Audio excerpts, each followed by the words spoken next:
அவருடைய வார்த்தைகளை கேட்க நாம் நம்முடைய வேத புத்தகத்தை திருப்பிக் கொள்வோம். இந்த புதிய மாதத்திலும்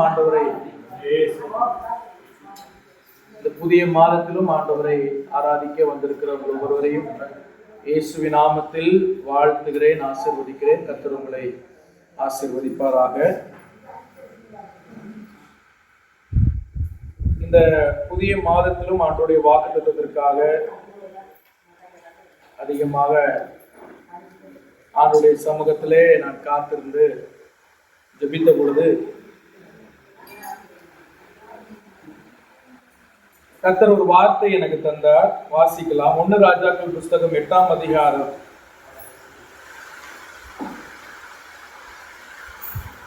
நான் வாசிக்கிறேன், வசனங்களை வாசிக்கிறேன். 1 ராஜாக்கள் 8ஆம் அதிகாரம்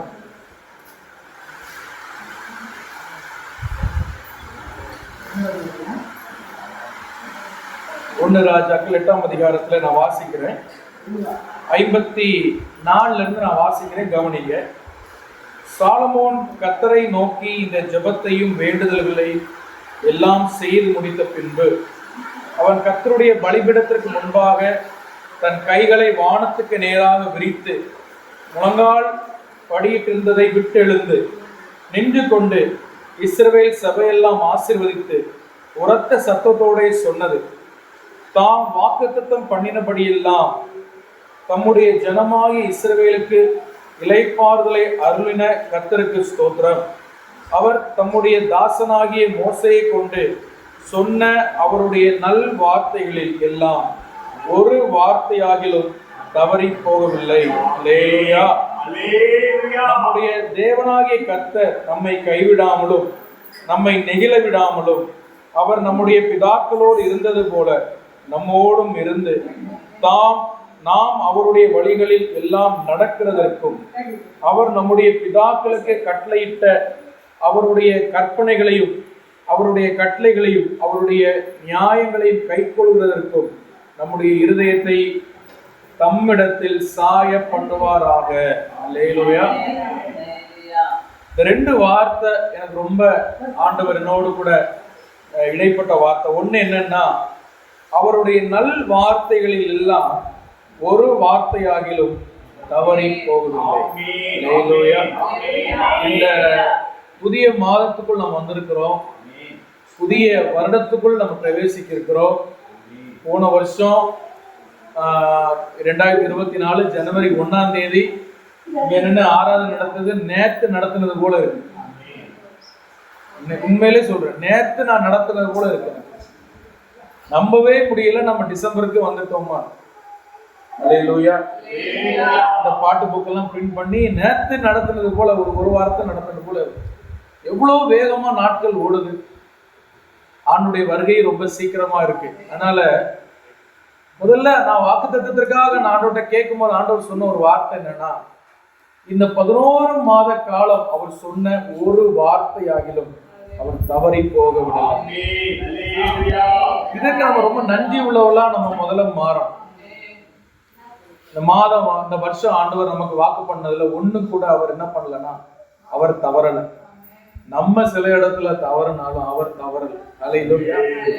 அவருடைய வாக்கு பாருங்க, நல் வார்த்தைகள் ஒவ்வொரு மாதமும் ஆண்டவர் நமக்கு கொடுத்த வார்த்தை, வாக்கு தத்துவம் அப்படியே ஆண்டவர் நிறைவேற்றினார். கர்த்தர் நல்லவர், கர்த்தர் பெரியவர். அல்லேலூயா. ஆராதிக்கிற கர்த்தர் எப்படிப்பட்டவர்னா, அவர் வாக்கு தத்தம் பண்ணினதில் உண்மை உள்ளவர். அவர் சொன்னா அதை அவர் செய்கிற தேவன். நம்ம சில நேரங்கள்ல நம்ம சொல்றது மறந்துடும். ஆனா கர்த்தர் அவர் சொல்வதை அவர் நிறைவேற்ற அவர் வைராக்கியம் உள்ள தேவன். நம்மை விட வைராக்கியம் உள்ள தேவனாய் அவர் இருக்கிறார். அல்லேலூயா. நம்புறீங்களா? அல்லேலூயா. இங்கே ஆண்டவர் ஆவியானவர் சாலமோனை கொண்டு பேசுற ஒரு வார்த்தை என்னன்னா, மோசையை கொண்டு சொன்ன நல் வார்த்தைகள் ஒன்றாகிலும் தவறி போகவில்லை. ஆண்டவரே, மோசேன்னு சொல்ல பல வருஷத்துக்கு முன்னாடி உள்ளதை அவன் நினைச்சு பார்க்கிறார். அருமையான தேவ பிள்ளைகள், இந்த வருஷத்தை நம்ம நினைச்சு பார்க்கணும். நம்ம ஒவ்வொரு நாளும் இந்த இந்த வருஷத்தை நம்ம நினைச்சு பார்க்கணும். இந்த இந்த நாட்கள் நீங்க உட்கார்ந்து இன்னைக்கு நீங்க வீட்டுக்கு போய் இந்த வருஷத்தை ஆண்டவர் உங்களை எப்படி நடத்தினார் அப்படின்னு கொஞ்சம் நீங்க தியானம் பண்ணுங்க. அல்லேலூயா. ஆண்டவர் உங்களை எப்படியெல்லாம் நடத்தினார் ஜனவரி மாசத்துல இருந்து கொஞ்சம் யோசிச்சு பாருங்க. எப்படியெல்லாம் நம்ம வாழணும், எப்படி இல்லாம நம்ம வாழ்க்கை போயிருக்க வேண்டியது, தடமாறி போயிருக்க வேண்டிய ஆண்டவர் நம்மளை காத்து இப்படி இல்லாம நம்ம நடத்தி கொண்டு வந்திருக்கிறார். நம்ம அதற்கு முதல்ல ரொம்ப நன்றி உள்ளவர்களாக நம்ம இருப்போம். அல்லேலூயா. ஆண்டவர் சொன்ன அப்படியே வலது கரத்தை உயர்த்தி ஆண்டவர் சொன்ன ஒரு வார்த்தை கூட அவர் ஆமென் நான் உனக்கு துணை செய்கிறேன்னு சொன்ன தெய்வம் இந்த வருஷம் முழுவதும் நமக்கு துணை நின்றார், துணை செய்தார். நமக்கு ஒரு துணை செய்தார். நம்மளால முடியாத நிறைய விஷயங்களை அவர் நமக்கு முன்பாக போய் நான் உனக்கு முன் சென்று கோணலானவைகளை செவ்வையாக்குவேன் சொன்னது போல, நான் உனக்காக யாவையும் செய்வேன் சொன்னது போல நமக்காக நிறைய விஷயங்களை அவர் செய்து முடித்தார். எல்லாம் உண்மையா இருதயத்தின் ஆழத்தின் நன்றியோடு ஆண்டவர் சோதனம் பண்ணலாம். நன்றி ஆண்டவரே, நீர் எங்களை நடத்தின கிருபைகளுக்காய் நன்றி ஆண்டவரே. நாங்கள் எந்த தகுதி உள்ளவர் அல்ல ஆண்டவரே. ஆண்டவரே உமக்கு நன்றி அப்பா. அல்லேலூயா. அந்த 58ஆம் வசனம் 1 ராஜாக்கள் 8:58 கடைசியில போட்டிருக்கு, நம்முடைய இருதயத்தை அவர் பக்கமாய் சாய பண்ணுவாராக. அல்லேலூயா. இந்த மாதத்திலும் நான் உங்களுக்கு மேல ஒரு ஆசீர்வாதத்தை சொல்ல விரும்புகிறேன். அல்லேலூயா. பொதுவாக ஊழியர்கள் நம்ம எப்படி ஆசீர்வதிக்கணும் அப்படின்னு விரும்புறோம் அப்படின்னா, கர்த்தர் உங்களை ஆசீர்வதிக்கட்டும், கர்த்தர் உங்களை காக்கட்டும், கர்த்தர் உங்களுக்கு நல்ல வருமானங்களை தரட்டும், உங்க கையின் பிரயாசங்களை ஆசீர்வதிக்கட்டும், உங்க கடன் பாரம் மாறட்டும், இப்படி எல்லாம் என்ன ஆசீர்வதிங்க, கர்த்தர் அப்படி எல்லாம் என்ன ஆசீர்வதிக்கணும் நம்ம விரும்புறோம். அப்படிதானே விரும்புறோம். அது தப்பு இல்லை. நம்ம விரும்புறபடியே கர்த்தர் நம்மை ஆசீர்வதிக்கிறார். அல்லேலூயா. ஆனாலும் ஆண்டவரே அது தரணும், இப்படி தந்து நடத்தணும் அந்த ஆசீர்வாதத்தை எல்லாம் விட மேலாக இந்த புதிய மாதத்தில் முதல் நாளிலும் காலை வேளையில நான் உங்களை ஆசீர்வதிக்கிற ஒரு ஆசீர்வாதம் என்னன்னா, கர்த்தர் உங்கள் இருதயத்தை அவர் பக்கமாய் சாய பண்ணுவார். அல்லேலூயா. அல்லேலூயா. பைபிள் சொல்கிறது, இந்த இருதயமானது திருக்குள்ளது, மகா கேடுள்ளது. நம்ம நம்பலாம், நம்ம இருதயத்தை நம்ப கூடாது. நான் சொல்றது உங்களுக்கு புரியுதா? உங்களை நீங்க நம்பலுங்க, உங்க இருதயத்தை நம்ப முடியாது. இந்த இருதயம் ஒரு குரங்கை போல, ஒரு திருக்குள்ள இருதயம். அது நினைக்கிற இடத்துல டக்குன்னு மாறி. இன்னைக்கு நம்ம எடுக்கிற தீர்மானங்கள், இன்னைக்கு நம்ம எடுக்கிற பயங்கரமான தீர்மானங்கள்லாம் நம்ம எடுக்கிறோம். என்ன தீர்மானங்கள் எடுக்கிறோம்? அது செய்து இப்படி பண்ணோம், நிறைய பிளான்ஸ் எல்லாம் நம்ம பண்றோம். ஆனா அந்த இருதயம் திருக்குள்ளது, திடீரென மாறிடுது. ஆனால் சாலமோன் ஜெபம் பண்ணுகிறார், ஆவியில நிரம்பி, ஆண்டவரே எங்க இருதயம் வலதுபுறம் இடதுபுறம் சாயாம உங்க பக்கம் சாய பண்ண ஆண்டவரே, உங்க பக்கம் எங்க இருதயம் சாய்ந்திருக்கட்டும். இந்த மாதத்துல கர்த்தர் உங்களுக்கு கொடுக்கிற வாக்குத்தத்தம், தம்முடைய இருதயத்தை, உங்கள் இருதயத்தை தம் பக்கம் அவர் சாய பண்ணுவார். அல்லேலூயா. அவர் அந்த கிரியை உங்களுக்குள்ள நடப்பிப்பாரா? இந்த கிரியை உங்களுக்குள்ள நடப்பிப்பாரா? இந்த சில நேரங்கள்ல நம்ம இருதயங்கள்ல ஆண்டவர் சொன்னார், உங்கள் இருதயத்துல இந்த கல்லான இருதயத்தை நான் மாற்றி உங்களுக்கு சதையான இருதயத்தை தருவேன். என் வாக்கு தத்தங்களை, என் வார்த்தைகளை உங்க இருதயத்துல நான் எழுதுவேன். அது போல ஆண்டவர் நம்முடைய இருதயத்தை அவர் பக்கம் சாய பண்ணுவாராக. அல்லேலூயா. அல்லேலூயா. ஏன் நம்ம இருதயம் அவர் பக்கமா சாயணும்? ஏன் நம்ம இருதயம் ஆண்டவர் பக்கமா சாயணும் அப்படின்னா, ஒரு வார்த்தையில சொன்னோம்னா, இத்தனை ஆண்டு காலம் நீங்க பிறந்ததுல இத்தனை ஆண்டு காலம் ஆண்டவருடைய வாக்குத்தத்தம் ஒண்ணு கூட தவறி போகல. நம்ம நீ வாழ்கிற வாழ்க்கை அவருக்கு சாட்சியா நம்ம வாழணும். நம்ம ஒரு நன்றி உள்ள வாழ்க்கை வாழணும். ஆண்டவருக்கு ஒரு சாட்சியா நம்ம வாழ நம்ம இருதயத்தை அவர் பக்கம் அவர் சாய பண்ணுவாராக என்று சொல்லி நம்ம வேதத்துல வாசிக்கிறோம். இந்த வார்த்தைகளை சாலமோன் சொல்வதற்கு முன்பாக வேதம் சொல்கிறது, அவர் முழங்கால் பண்ணிட்டு அவர் ஜெபம் பண்ணாரா. சாலமோன் என்ன பண்ணாரா? முழங்கால் பண்ணிட்டு ஜெபம். 54 பாக்குறோம். 54 வசனத்துலதான் முழங்கால் பண்ணிட்டு இருக்கிறது எழும்புறாரு. அப்படி அது வரைக்கும் அந்த வசனத்துல 8ஆம் அதிகாரத்துல வலிமையான ஒரு ஜெபம் முழங்கால் பண்ணிட்டு அவர் செய்கிறார். ஒரு 4ஆம் புஸ்தகத்துல வாசிக்கும் பொழுது, அவர் ஜெபம் பண்ணி முடிக்கும் பொழுது வானத்துல இந்த அக்கினி இறங்குனதை நம்ம பார்க்கணும். அப்போ நம்ம வாழ்க்கையில நல்ல கவனிங்க, நம்ம முழங்கால் படிட்டு ஜெபம் பண்றது நம்ம வாழ்க்கையில ஒரு பகுதியா இருக்கணும். நம்ம உட்கார்ந்து ஜெபம் பண்ணலாம், ஆண்டவர் நம்மளை கேட்பார். நம்ம நடந்து ஜெபம் பண்ணலாம், ஆண்டவர் நம்மளை கேட்பார். நம்ம படுத்து ஜெபம் பண்ணலாம், ஆண்டவர் நம்ம ஜெபத்தை கேட்பார். நிறைய நேரங்களில் படுத்து ஜெபம் பண்ணா நீங்க என்ன பண்ணக்கூடாது, முயற்சி எடுக்கப்படாது. ஏன்னா படுக்க ஜெபம் பண்ண ஆரம்பிச்சா அப்புறம் தூங்கிடுவாங்க நம்ம ஆளுக்கு. அப்படிதானே? ஜெபம் பண்ண ஆரம்பிச்சோன்னா படுத்தோன்னு தூங்கிடும். ஏன்னா நமக்கு என்னன்னா நமக்கு அவ்வளோ டயர்டு இருக்கு உடம்புல. ஆனா சில நேரங்கள்ல படுத்தா தூக்கம் வராது. ஆனா ஜெபம் பண்ணுங்க, படுத்துட்டு உடனே தூக்கம் வந்துடும். அதனால படுத்து ஜெபம் பண்றதுல அது என்ன செய்யலாம், அது போப்போம். வயசான பிறகு பார்க்கலாம். உட்கார்ந்து ஜெபம் பண்ணுவாங்க, நடந்து ஜெபம் பண்ணலாம். நம்ம என்ன பண்ணலாம், அப்படி சாய்ந்திருந்து ஜெபம் பண்ணலாம், எப்படி ஜெபம் பண்ணலாம். ஆனா முழங்கால் பணியிட்டு ஜெபிப்பது ஒரு பெரிய ஒரு ஆண்டவர் நமக்கு அந்த கிருபையை தரணும். அது ஒரு பெரிய ஆசீர்வாதம். அதுல நிறைய நிறைய பிளெஸிங்ஸ் பைபிள்ல நிறைய பேர் பெற்றிருக்கிறாங்க. நிறைய பேருடைய வார்த்தைகள், நிறைய பேர் பைபிள்ல முழங்கால் பண்ணிட்டு ஜெபம் பண்ணியிருக்காங்க. நான் கடகடன்னு சொல்றேன், நீங்க முடிஞ்ச எழுதி கொடுங்க. எஸ்ரா 9:5 எஸ்ரா முழங்கால் பண்ணிட்டு அவர் ஜெபம் பண்ணதை நம்ம பைபிள்ல படிக்கணும். எஸ்ரா 9:5 படிக்கணும். சங்கீதம் 95:6 தாவீது சொல்கிறார், நம்மை உருவாக்கின கர்த்தர் முன்பாக நாம் பணிந்து குனிந்து முழங்கால் பணியிட கிடவோம் அப்படின்னு சொல்றாரு. தானியேல் தன்னுடைய வாழ்க்கையில ஒரு நாளைக்கு 3 வேளை முழங்கால் பண்ணி ஜெபம் பண்ணியிருக்கார். அல்லேலூயா. ஒரு நாளைக்கு 3 வேளை. தானியேல் 6:10 நீங்க பாத்தீங்கன்னா 3 வேளை முழங்கால் போட்டு அவர் ஜெபம் பண்ணி இருக்கிறார். முழங்கால் பண்ணிட்டு ஜெபம் பண்ணியிருக்கிறார்.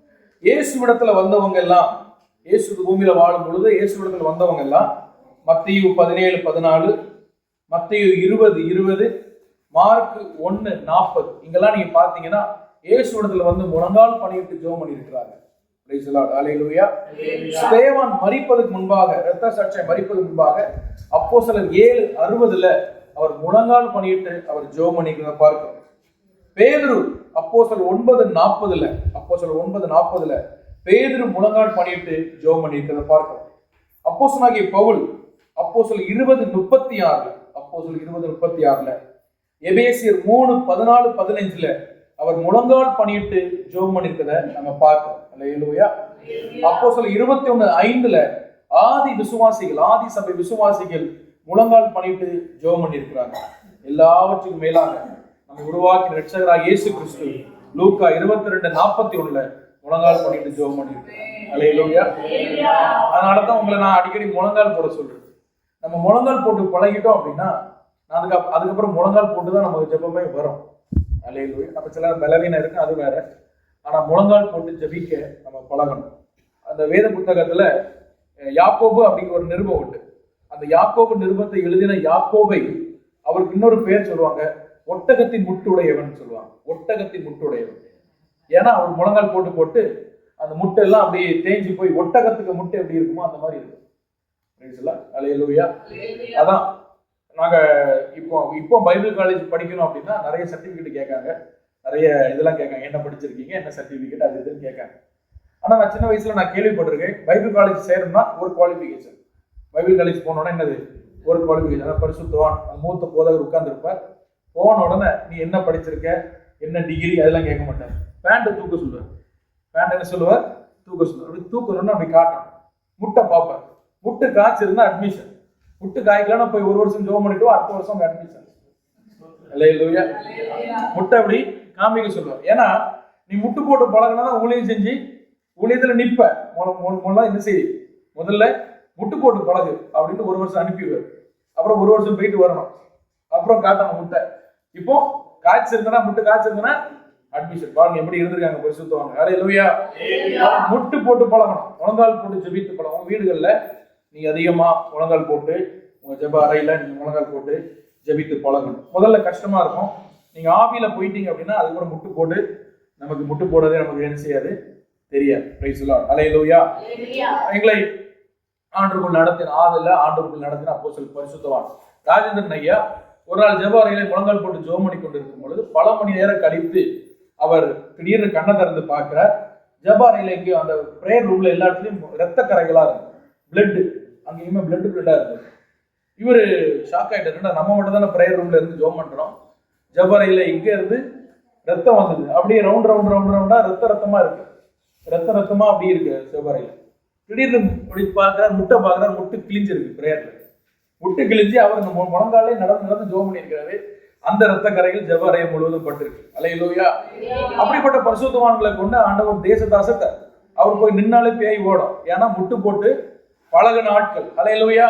நம்ம முழங்கால் நம்ம மடக்கி பழகணும். நம்முடைய முழங்கால்களை மடக்கி பழகணும். சாலமோன் முழங்கால் பண்ணிட்டு ஜெபித்தான். வேதம் சொல்கிறது எலியாவை போல அவன் வானத்திலிருந்து அக்கினி இறக்கினான் என்று 4ஆவது புத்தகத்துல வாசிக்கிறோம். Praise the Lord. அல்லேலூயா. அப்போ இந்த இருதயம் ஆண்டவர் பக்கமாய் நம்ம சாயணும் அப்படின்னா முதல்ல நமக்கு நல்ல தியாகமான ஒரு ஜீவியம் நமக்கு வேணும். அதுக்கு ஒரு அடையாளம் என்னன்னா இந்த முழங்கால் ஜெபம். Praise the Lord. அல்லேலூயா. நம்ம முழங்கால் பண்ணிட்டு யுத்தம் பண்ண பழகணும். நம்முடைய யுத்தம் மாம்சத்தோடு ரத்தத்தோடும் அல்ல, பக்கத்து வீட்டுக்காரன் எடுத்து வீட்டுக்காரன் அந்த ஊருக்காரன் இந்த ஊருக்காரன் பக்கத்து தெருவோடு அல்ல. நம்முடைய யுத்தம் ஆமென். நம் கண் காணாத நிறைய சத்துருக்கள் விரோதிகள் இருக்கிறாங்க. அது யாருன்னா வானத்தில் இருக்கிற அசுத்த ஆவிகள். அவைகளோடு நம்ம யுத்தம் பண்ணணும். அதற்கு ஒரு யுத்தம், அந்த யுத்தத்துக்கு பேர் முழங்கால் யுத்தம். அந்த யுத்தத்துக்கு பேர் என்ன? முழங்கால் யுத்தம். அல்லேலூயா. அல்லேலூயா. டெய்லி யுத்தம் உண்டு உங்களுக்கு. நான் திங்கக்கிழமை யுத்தம் பண்ணிட்டேன் பாஸ்டர், செவ்வாய்க்கிழமை கொஞ்சம் ஃப்ரீயா இருக்குன்னா அது விடாது, மறுபடியும் அது வரும், மறுபடியும் அதனுடைய மற்ற சேனைகள் வரும். தினமும் நமக்கு யுத்தம் உண்டுன்னு எபேசியர் 6ல நம்ம வாசிக்கிறோம். அன்னும் தினமும் நமக்கு யுத்தம் உண்டு. அது எந்த யுத்தம்னா இந்த அசுத்த ஆவிகளோடு நமக்கு யுத்தம் உண்டு. அல்லேலூயா. இந்த யுத்தத்துல நீங்க ஜெயிக்கணும். நீங்க முதல்ல முழங்கால் போட்டு பழகணும். நம்முடைய தியாகத்தை பிசாசுகள் பார்க்கணும். அல்லேலூயா. நம்ம முட்டிய பிசாசு பார்க்கணும். அப்போ அதிகமாக இந்த மாதிரிப்பட்ட ஜெபிக்க சரி. இப்போ இன்னைக்கு செய்திக்குள்ள வருவோம். இந்த இருதயத்தை சாய பண்ணுகிற ஆண்டவரிடமாய் நம்முடைய இருதயத்தை சாய பண்ணுகிற ஒரு 3 விஷயத்தை நான் உங்களிடத்துல சொல்லி நான் உங்களுக்காக ஜெபிக்க விரும்புகிறேன். அல்லேலூயா. ஆயத்தமா இருக்கீங்களா? இது முதல்ல ஆண்டவர் நமக்குள்ள செய்யற ஒரு கிரியை தான். இந்த மாசம் ஆண்டவர் கொடுத்த வாக்குத்தத்தத்தின்படி ஆண்டவர் நமக்குள்ள செய்யற ஒரு கிரியை தான். ஆனா நம்ம அப்படி சும்மா பொம்மை மாதிரி இருந்தா நடக்காது. நம்ம அதுக்கு சில விஷயத்தை செய்யணும். அல்லேலூயா. ஒரு மனுஷன் இயேசுவிடத்துல வந்து முழங்கால் பண்ணிட்டு, இயேசப்பா நான் நித்திய ஜீவனை பெற்றுக்கொள்ள நான் என்ன செய்யணும் அப்படின்னு இயேசப்பட்ட கேட்கிறேன். அப்படின்னு அர்த்தம் என்ன? நான் பரலோகம் போக என்ன செய்யணும்? நீ உன் பாட்டு சும்மா இருப்பா, சர்ச்சுக்கு போயிட்டு நான் எல்லாத்தையும் பார்த்துக்கிறேன் அப்படின்னு சொன்னாரா? சொல்லுங்க.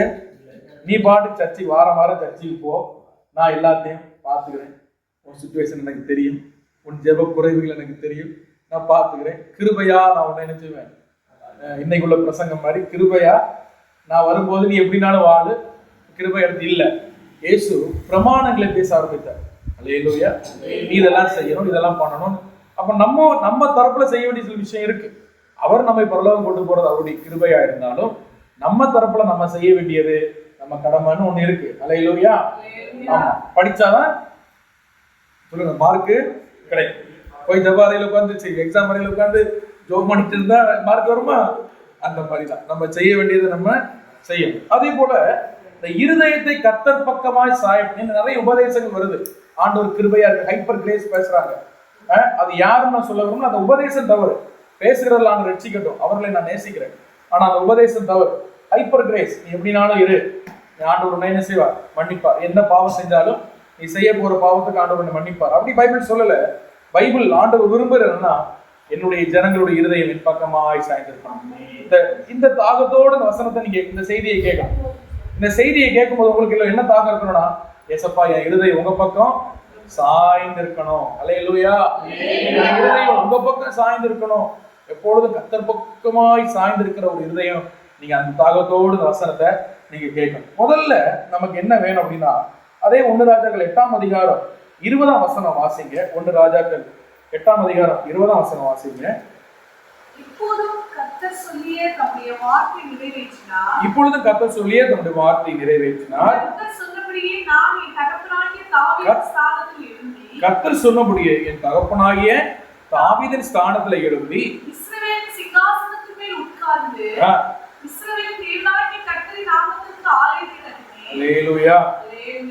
இது பெரிய விஷயம். இது ஒரு மகிமையான ஒரு காரியம். இந்த சாலமோனுக்கு இந்த ராஜ்யபாரம் கிடைப்பதற்கு 100% கூட வாய்ப்பு கிடையாது. அதான் உண்மை. அல்லேலூயா. சாலமோனுக்கு இந்த வாய்ப்பு கிடைக்க தன்னுடைய தாவீது அப்படின்னு சொல்கிற ஒரு மனுஷன் வந்து சாதாரண மனுஷன் கிடையாது. அல்லேலூயா. இன்னைக்கு நிறைய பேர் தாவீத பாட்டுக்காரனா தான் தெரியும். தாவீதுனாலே நமக்கு என்ன நினைக்கும்? ஒரு கிட்டார் வச்சு பாம்போல உட்கார்ந்து ஒரு கரையில இருந்து பாட்டு பாடிட்டு இருப்பாரு. தாவீது பாட்டுக்காரன் இல்ல, is a man of war. அவர் யுத்த மனுஷன். ஆமென். அவர் பயங்கரமான யுத்தம் செய்தார். ஒரு நாள் சவுல் தாவீதை கூப்பிட்டு ஒரு டெஸ்ட் வச்சார். நீ 100 பெலிஸ்தியனுடைய மாம்சத்தை நீ கொண்டு வந்துட்டான்னா நான் உனக்கு என் பிள்ளையை கட்டி தரேன். அவன் போய் 200 பேரை கொண்டு வந்துட்டான். அவ்வளவு பெரிய யுத்த வீரன் அவன். அல்லேலூயா. யாரும் சந்திக்க முடியாத கோலியாத்தை முகமுகமாய் சந்தித்தவன்.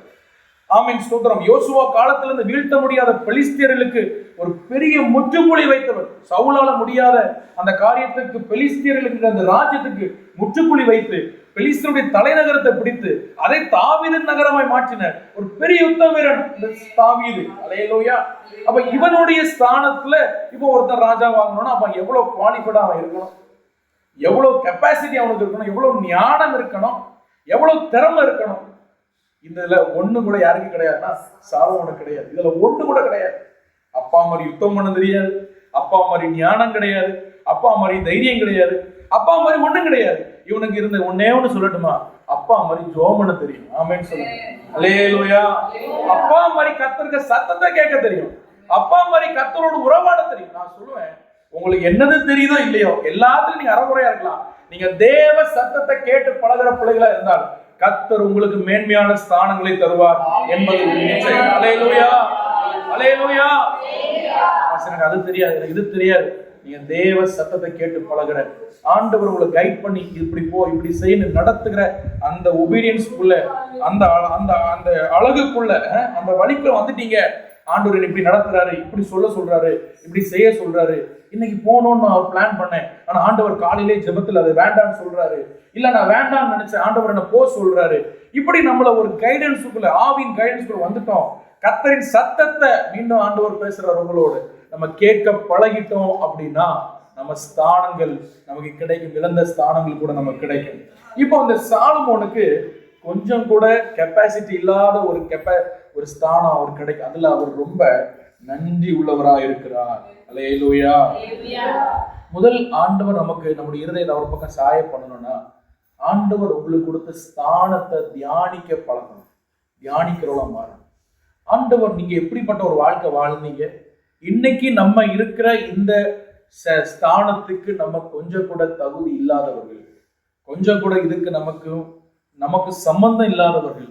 ஆனால் கர்த்தர் இந்த ஸ்தானத்திலே தேவனுடைய பிள்ளை என்ற ஸ்தானத்துல அவர் நம்மை நிலைநிறுத்தி இருக்கிறார்.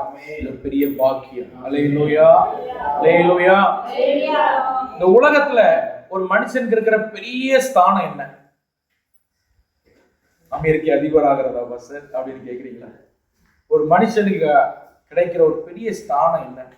ஒரு பெரிய ஸ்தானம்னா புரியுதா? ஒரு சீட், ஒரு பொசிஷன். அது எப்படி சொல்ல, வேற தமிழ்ல வேற என்ன வார்த்தை இருக்கு நீங்க போட்டுடுங்க.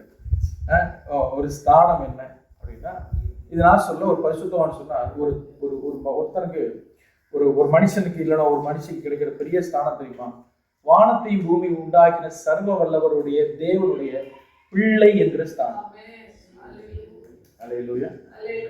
ஆண்டவருடைய பிள்ளை, புத்திரன், தேவ புத்திரன் அப்படிங்கிற ஸ்தானம் தான் வேர்ல்ட்லயே பெரிய ஸ்தானம். அல்லேலூயா. எத்தனை பேருக்கு அந்த ஸ்தானம் கிடைச்சிருக்கு? சத்தம் அல்லேலூயா சொல்லுங்க. அல்லேலூயா. அப்பா அப்படின்னு நம்ம அவரை பார்த்து கூடலாம், அப்பான்னு கூடலாம்.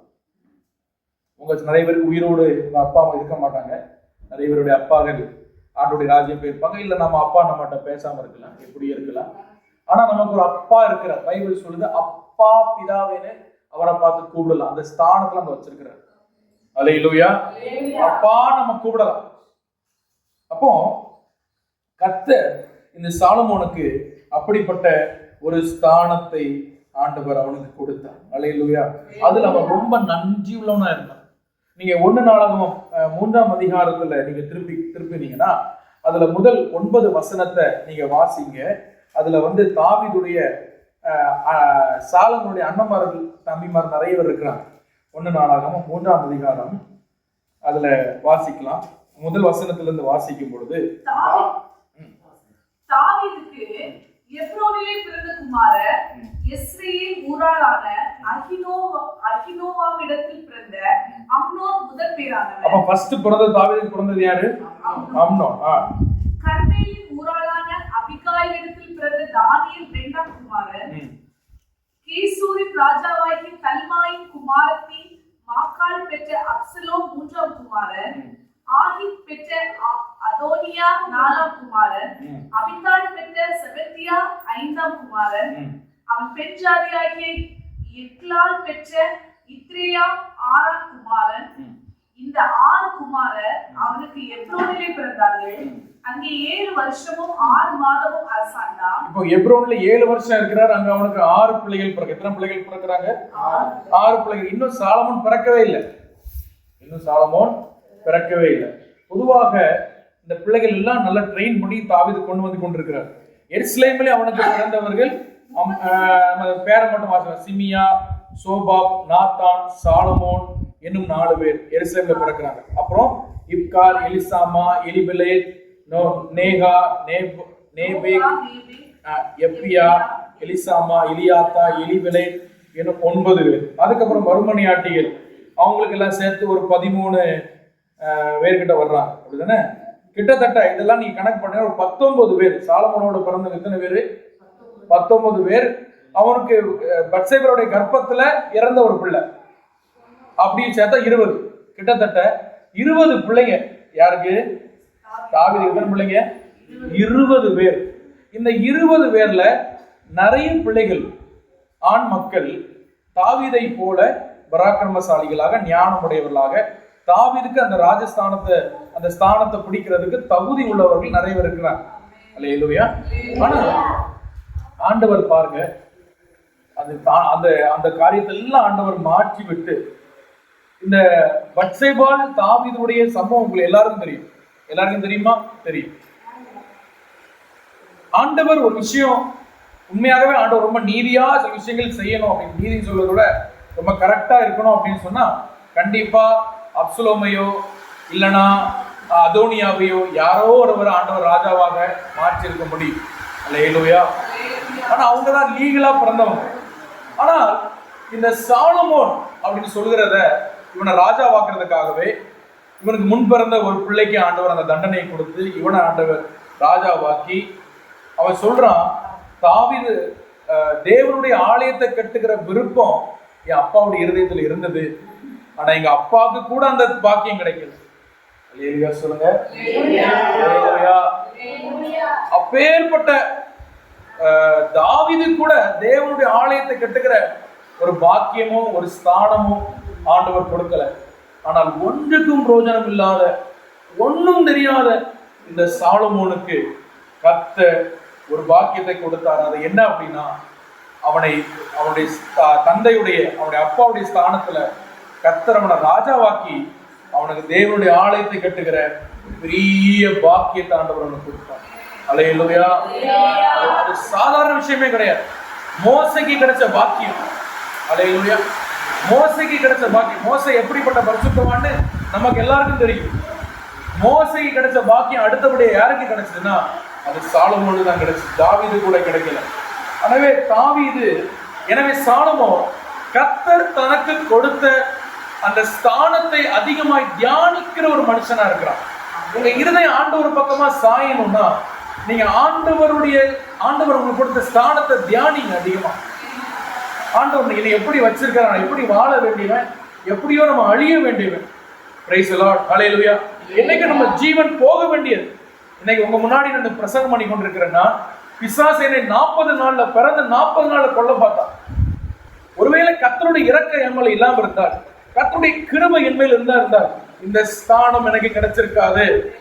என்னை புதைத்த இடத்துல புல்லு முளைச்சிருக்கும். ஆமாவா இல்லையா? இந்த ஸ்தானம் சாலமோனுக்கு கிடைச்சது ஒரு பெரிய பாக்கியம். அவர் ரொம்ப சந்தோஷப்படுறார். ஆண்டவருக்கு ரொம்ப நன்றி உள்ளவனா அவர் மாறுகிறார். அருமையான தேவ பிள்ளைகள், அந்த காலையில கேட்கிற தேவ பிள்ளைகளுக்கு சொல்ற விஷயம் என்னன்னா, ஆண்டவர் உங்களை வச்ச ஸ்தானத்தை அதிகமா தியானிக்கிற பிள்ளைகளா நீங்க மாறணும். நாங்க எப்படிப்பட்ட பிள்ளைகளா, எப்படி நம்ம வாழணும். ஆண்டவர் நமக்கு கொடுக்குற ஒரு பெரிய ஸ்தானம் தெரியுமா? இந்த பூமியில நம்மளை ரட்சித்து நம்மளை அபிஷேகம் பண்ணி அவருடைய பிள்ளைகள் என்கிற ஸ்தானத்தை கொடுத்து அப்படி வைக்கிறது மட்டும் இல்ல, வேதம் சொல்கிறது, ஜெயம் கொள்கிறவன் எவனோ அவனை என்னுடைய சிங்காசனத்தில் என்னோடு கூட வலது பார்சத்தில் உட்காரும்படியாக நான் அருள் செய்வேன். அது இனி நமக்கு கிடைக்க போற ஒரு ஸ்தானம். ஆமென். அல்லேலூயா. யோசிச்சு பாருங்க, ஆண்டவரோடு கூட வலது பார்சத்தில் அவருடைய சிங்காசனத்தில் நம்ம உட்காருவோமா? இப்போ உதாரணமாக நீங்கள் நம்முடைய பிரதமர் மோடியை பார்க்க போனால் கூட உங்களை என்ன செய்வாங்கன்னா ஆப்போசிட்டில் ஒரு சேர் போட்டு தான் உட்கார வைப்பார். நீங்கள் ஒரு பெரிய ஆளாக இருக்கீங்க என்ன பண்ணுவார்? உங்களுக்கு ஏற்றால ஒரு சேர் போட்டு உட்கார வைப்பார். அதுதான் அவரால் எக்ஸ்ட்ரீமாக கொடுக்க முடிஞ்சது. அவர் எழுப்பி அவர் சீட்டில் உங்களை உட்கார வைப்பாரா? வைக்க மாட்டேன். ஆனால் ஆண்டவர் சொல்றாரு, என்னோடு கூட என் சிங்காசனத்தில் உட்காரும்படியாக நான் அவனுக்கு அருள் செய்வேன். கொஞ்சம் யோசிச்சு பாருங்க, ஆண்டவர் நம்மளை இவ்வளவு நேசிக்கிறார். அவர் நமக்கு கொடுக்கிற ஸ்தானம் எவ்வளவு பெரிய ஸ்தானம். அல்லேலூயா.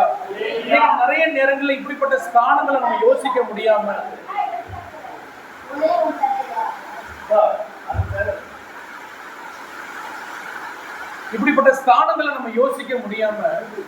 நம்ம நிறைய நேரங்கள்ல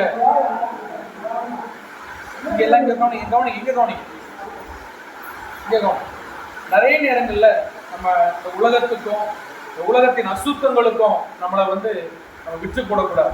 நீங்க எப்படிப்பட்ட பிள்ளைகள், நீங்க எப்படிப்பட்ட தேவனுடைய பிள்ளைகள் என்று சொல்லி நீங்க புரிந்து கொள்ளணும். ஆண்டவர் உங்களை என்ன பொசிஷன்ல, என்ன ஸ்டாண்டர்ட்ல, என்ன ஸ்தானத்துல உங்களை அவர் வைத்திருக்கிறார் என்று சொல்லி நீங்க நன்றி உள்ள ஒரு வாழ்க்கை ஆண்டவருக்கு வாழ வேண்டும். அல்லேலூயா. சாலமோனுக்கு ஆண்டவர் கொடுத்த இந்த ஸ்தானத்தை குறித்து அவனுக்கு நன்றி பொறுக்க முடியாம அது பொங்கி வந்ததுல அது ஒரு வெளிப்பாடா என்ன பண்ணாருன்னா, அதே 1 ராஜாக்கள் 8ஆம் அதிகாரம் 63 நீங்க வாசிங்க. 1 ராஜாக்கள் 8ஆம் அதிகாரம் 63.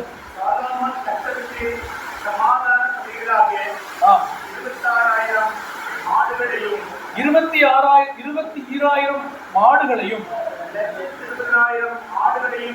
1,20,000 ஆடுகளையும் பலியிட்டான்.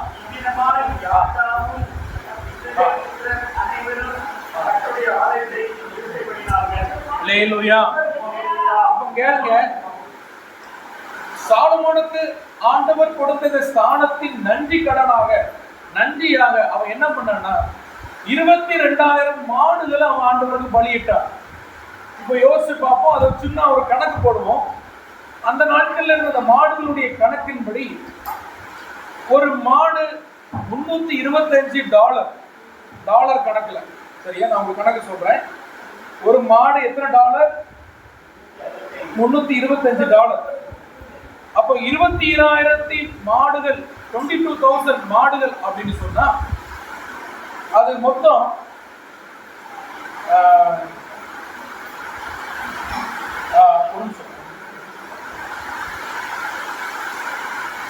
$71,50,000 ருப்பி கிடையாது, டாலர். சரியா, 1,20,000 ஆடுன்னு சொன்னா அது மொத்த கணக்கு எத்தனை வருதுன்னா $24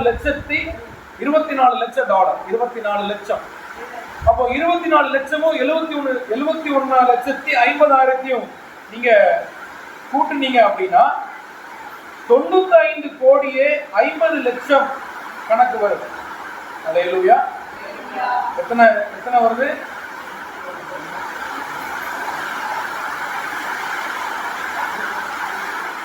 சாரி, 9,55,00,000 என்ன வருது? அவன் என்ன பண்ணிருக்கிறான்? பலி செலுத்திருக்கான். எவ்வளவுக்கு பலி செலுத்திருக்கான்? 9,55,00,000 அவன் பலி செலுத்தியிருக்கான். இது ருப்பி கணக்கு கிடையாது, டாலர் கணக்கு. அப்ப இது நம்முடைய இந்திய கணக்குல எடுத்தோம் அப்படின்னா கிட்டத்தட்ட 80,75,90,975 ரூபாய்க்கு அவன் ஆண்டவருக்கு காணிக்கை கொடுத்துருக்கான். ஆமென். அல்லேலூயா சொல்லுங்க. அப்போ இது எதன் அடிப்படையில, இது எதன் விளைவா அவன் செஞ்சான் அப்படின்னா அவனுக்குள் இருந்த அந்த நன்றி உணர்வோடு அவன் செய்தான். அல்லேலூயா சொல்லுங்க. அல்லேலூயா. இப்போ நம்ம எவ்வளவு தூரம் ஆண்டவருக்கு நன்றி உள்ளவர்களா நம்ம இருக்கிறோம், எவ்வளவு தூரம் நன்றி உள்ள ஒரு வாழ்க்கை வாழுகிறோம் என்று நம்ம யோசிக்க வேண்டும். நம்மளால இந்த அளவுக்கு நம்ம செய்ய முடியாது, உண்மைதான். சாலமோன் செய்த அளவுக்கு கோடிக்கணக்கில் ஆண்டவருக்கு செய்ய முடியாது, உண்மைதான். ஆனா ஆண்டவர் நம்மிடத்துல ஒரு நன்றி உள்ள வாழ்க்கையை எதிர்பார்க்கிறார். அல்லேலூயா. நம்ம என்ன செய்தாலும் ஆண்டவருக்கு நன்றியா செய்கிறேன். நீங்க ஒரு காணிக்கை கொடுத்தாலும் ஆண்டவருக்கு நன்றி உள்ள காணிக்கை கொடுங்க. நீங்க ஒரு வாழ்க்கை வாழ்ந்த ஆண்டவருக்கு நன்றி உள்ள வாழ்க்கை வாழுங்க. சாலமோன் ஆண்டவருக்கு நன்றி உள்ள வாழ்க்கை வாழ அவன் முயற்சி பண்ணி அவன் அதற்கு ஈடாக கோடிக்கணக்கில் ஆண்டவருக்கு அவன் பலி செலுத்தினான். இதனையும் ஆண்டவர் அதை செய்யணும் என்று சொல்லவே இல்லை. ஆண்டவர் அதை செய்யணும் என்ற சொல்லவே இல்லை. அவனுடைய இருதயத்தின் மனப்பூர்வத்துல அவன் கர்த்தருக்கு செய்தது. அல்லேலூயா. அதனால தேவ பிள்ளைகளை நீ கவனிக்கணும். ஆண்டவர் கூடத்துல கோடிக்கணக்கில் காசு பணம் எதிர்பார்க்கிறவர் அல்ல. ஆண்டவர் நம்மிடத்துல நம்முடைய நன்றி உள்ள இருதயத்தை அவர் எதிர்பார்க்கிறார்.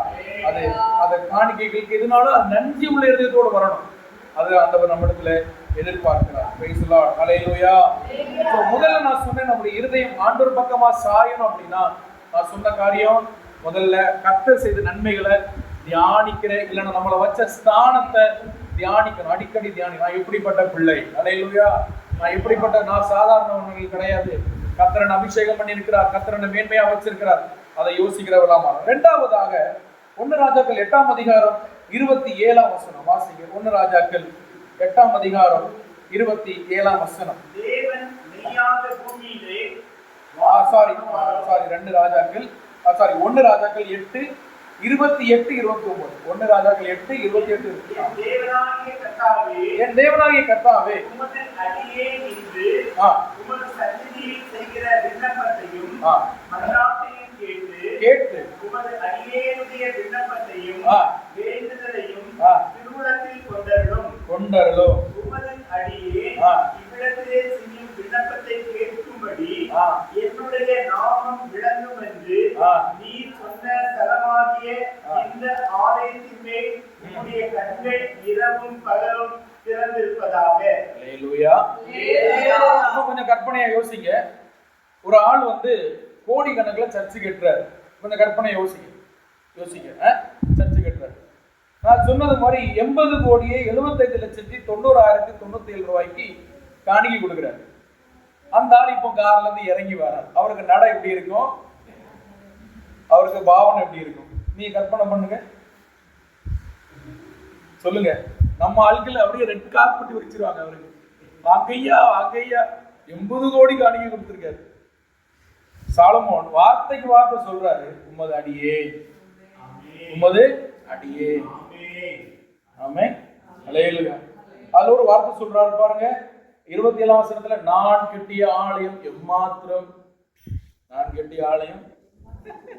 அந்த ஆலயத்தை நீங்க பாத்தீங்கன்னா இன்னைக்கு அப்படி ஒரு ஆலயம் கட்டவே முடியாது. நம்ம நினைச்சாலும் முடியாது, யார் நினைச்சாலும் முடியாது. அல்லேலூயா. கோடிகளை தாண்டிரும். இதுக்கு மேல நான் எப்படி சொல்றது, கோடிகளை தாண்டிரும், பில்லியன் ட்ரில்லியன் போயிடும். அப்படி ஒரு ஆலயத்தை கட்ட முடியாது இன்னைக்கு நினைச்சாலும். இன்னைக்குள்ள நம்மள டாக்ஸ் அது இதுன்னு போட்டு வீட வாங்கிடுவாங்க. ஒண்ணு ரொம்ப கஷ்டம், ரொம்ப சிரமம், ரொம்ப கஷ்டம். அதுக்குள்ள கோல்டால அவன் எல்லாத்துலயும் பிளேட் பண்றான், கோல்டு வச்சு எல்லாம் பண்றான். ஒரு இடத்துல கூட மரத்துண்டு தெரியாது, எல்லாம் கோல்டு கற்கள் வச்சு அவன் பயங்கரமா கட்டுறாரு. ஒரு கல்லு கூட அங்க வெட்டி கொண்டு வர, எல்லா கல்லையும் தூரத்துல இருந்து வெட்டி கொண்டு வந்தான். எல்லாமே இம்போர்ட்டட். அங்க வைக்கிற மரம் எல்லாமே இம்போர்ட்டட் மரங்கள். நான் சொல்றேன் பில்லியன் ட்ரில்லியன் போயிடும். அப்படிப்பட்ட ஆலயத்தை கிட்ட அவன் சொல்றான், ஆண்டவர் நீர் தந்த இந்த ஆலயம் எம்மாத்திரம், இதுல நீர் வாசம் பண்ணுவது நான் தகுதி இல்லவன், அற்றவன். அப்படின்னா அவனுக்கு அப்படி சொல்லிட்டு அவன் ஜெபம் பண்றான், ஆண்டவரே இந்த ஆலயத்துல உங்க கண் எப்பவும் திறந்திருக்கணும், உங்க செவி எப்பவும் இதுல திறந்திருக்கணும். அது அவனுடைய ரெக்வஸ்ட், அது ஒண்ணுதான். அல்லேலூயா. நான் இவ்வளவு பெரிய ஆலயம் கட்டிட்டேன், இனிமே என்ன நீ பிளஸ் பண்ணணும், என்னை அப்படி வைக்கணும், இப்படி வைக்கணும், என்ன ராஜ்யத்துல அப்படி வைக்கணும், எனக்கு இந்த நாடெல்லாம் தரணும், என்னை ஒரு நெப்போலியன் மாதிரி ஒரு பெரிய வல்லரசு நாடா நான் உருவாகணும், அப்படிலாம் கேட்கல.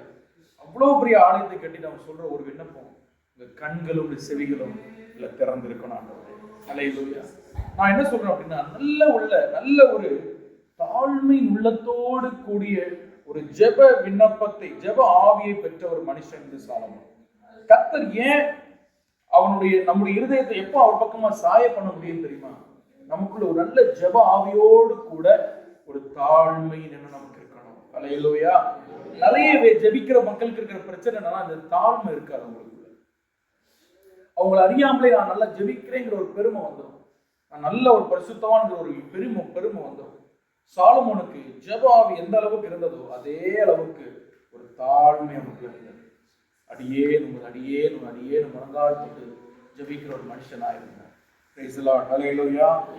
நீங்க சின்ன வயதுல இருந்தே, இந்த வாலிப வயதுல இருந்தே நீங்க உபவாசித்து ஜெபிக்கிற ஒரு பழக்கத்துக்குள்ள உங்களை கொண்டு வர ஆண்டவர் உங்களுக்கு உதவி செய்வாராக. Praise the Lord. ஹல்லேலூயா. நீங்க ஜெபிக்கும் பொழுது சில பொல்லாத கிரியைகள், ஆமென், சில கிரியைகள் கீழ்ப்படியும், கீழ் அடங்கும். ஏன்னா உங்க மேல இருக்கிற ஜெப அபிஷேகம் சில கிரியைகளை செய்யும். ஆமென். Praise the Lord. ஹல்லேலூயா. ஹல்லேலூயா. சிங்கப்பூர் தேசத்துல சுப்பையா என்கிற ஒரு தேவனுடைய மனுஷர், அவர் ஒரு நாள் ஒரு வீட்டுக்கு ஜோமன போயிருக்கிறார். அந்த வீட்டுல இருக்கிறவங்க தாய் தகப்பன், எங்க வீட்டுக்கு ஜோமனுங்க ஐயான்னு சொல்லியிருக்காங்க. இவரு ஜோமனன். என்னத்துக்கு ஜோமனோன்னா இவங்க விழுங்கி நிக்காங்க, ஒண்ணும் சொல்ல மாட்டேன்றாங்க. என்ன விஷயம்னா அந்த வீட்டுல ஒரு வாலிப பிள்ளைக்கு பிசாசு போராட்டம். அதை கதவை திறந்து விட்டா அது ரோட்ல போய் அது ஓடும், ட்ரெஸ் ஒழுங்கா போடாது, கிழிச்சிட்டு அது மாதிரி பண்ணும். இதை எப்படி ஒரு தாய் தப்பம் வாய் திறந்து சொல்ல முடியும்? அவங்க சொல்றதுக்கு வெக்கப்பட்டுட்டு, ஒன்றும் இல்லை, நீங்க சும்மா ஜோம் அடிக்க போங்கன்ட்டு சொல்லிட்டாங்க. அந்த ரூமுக்குள்ள பிள்ளை அடைஞ்சு கிடக்கா. இவர் போயிட்டு ஜோம் பண்ணிட்டு அப்படியே வெளியே வந்துட்டார். அப்போ அவருடைய ஊழியத்துல ஆரம்ப கட்டம், அவர் விசுவாசிகளுக்கு இல்லாத ரொம்ப ஆரம்ப கட்டம். ஜோம் பண்ணிட்டு பஸ்ல ஏறி உட்கார்ந்து இருக்கிறாரு. திடீர்னு திரும்பி பார்க்கிறாரு, அந்த ரூம்ல இருந்த பிள்ளை எப்படியோ வந்து பஸ்ல ஏறி உட்கார்ந்துருக்காரு. பஸ்ல ஏறி உட்கார்ந்து இவரை பார்த்து முறைச்சு பார்த்து கொண்டு இவர் சரியா கணிச்சிட்டார். அந்த பஸ்ல இருந்தே அமைதியை ஜோம் பண்ணி அந்த பிசாசை துரத்தினார். அல்லேலூயா. துரத்திட்டு திரும்ப அந்த பிள்ளையை வீட்டுல கொண்டு அவர் கொண்டு அப்படி பூரண சுகத்தோடு கொண்டு சேர்த்தார். அப்போ ஒரு ஜெபிக்கிற மனுஷன் போனா அந்த பிசாசுகள் சென்ஸ் பண்ண முடியும். அவனால அந்த பிசாசுகளுக்கு அந்த உணர்வு, வைப்ரேஷன் தெரியும். பொதுவாக பாம்புகள் காடுகளுக்குள்ள ஏதாவது பாம்பு இருக்குன்னு சொன்னா பொதுவா சொல்லுவாங்க, எல்லாம் மிதிச்சு நடங்கன்னு சொல்லுவாங்க. நீங்க கேட்டிருக்கீங்களா?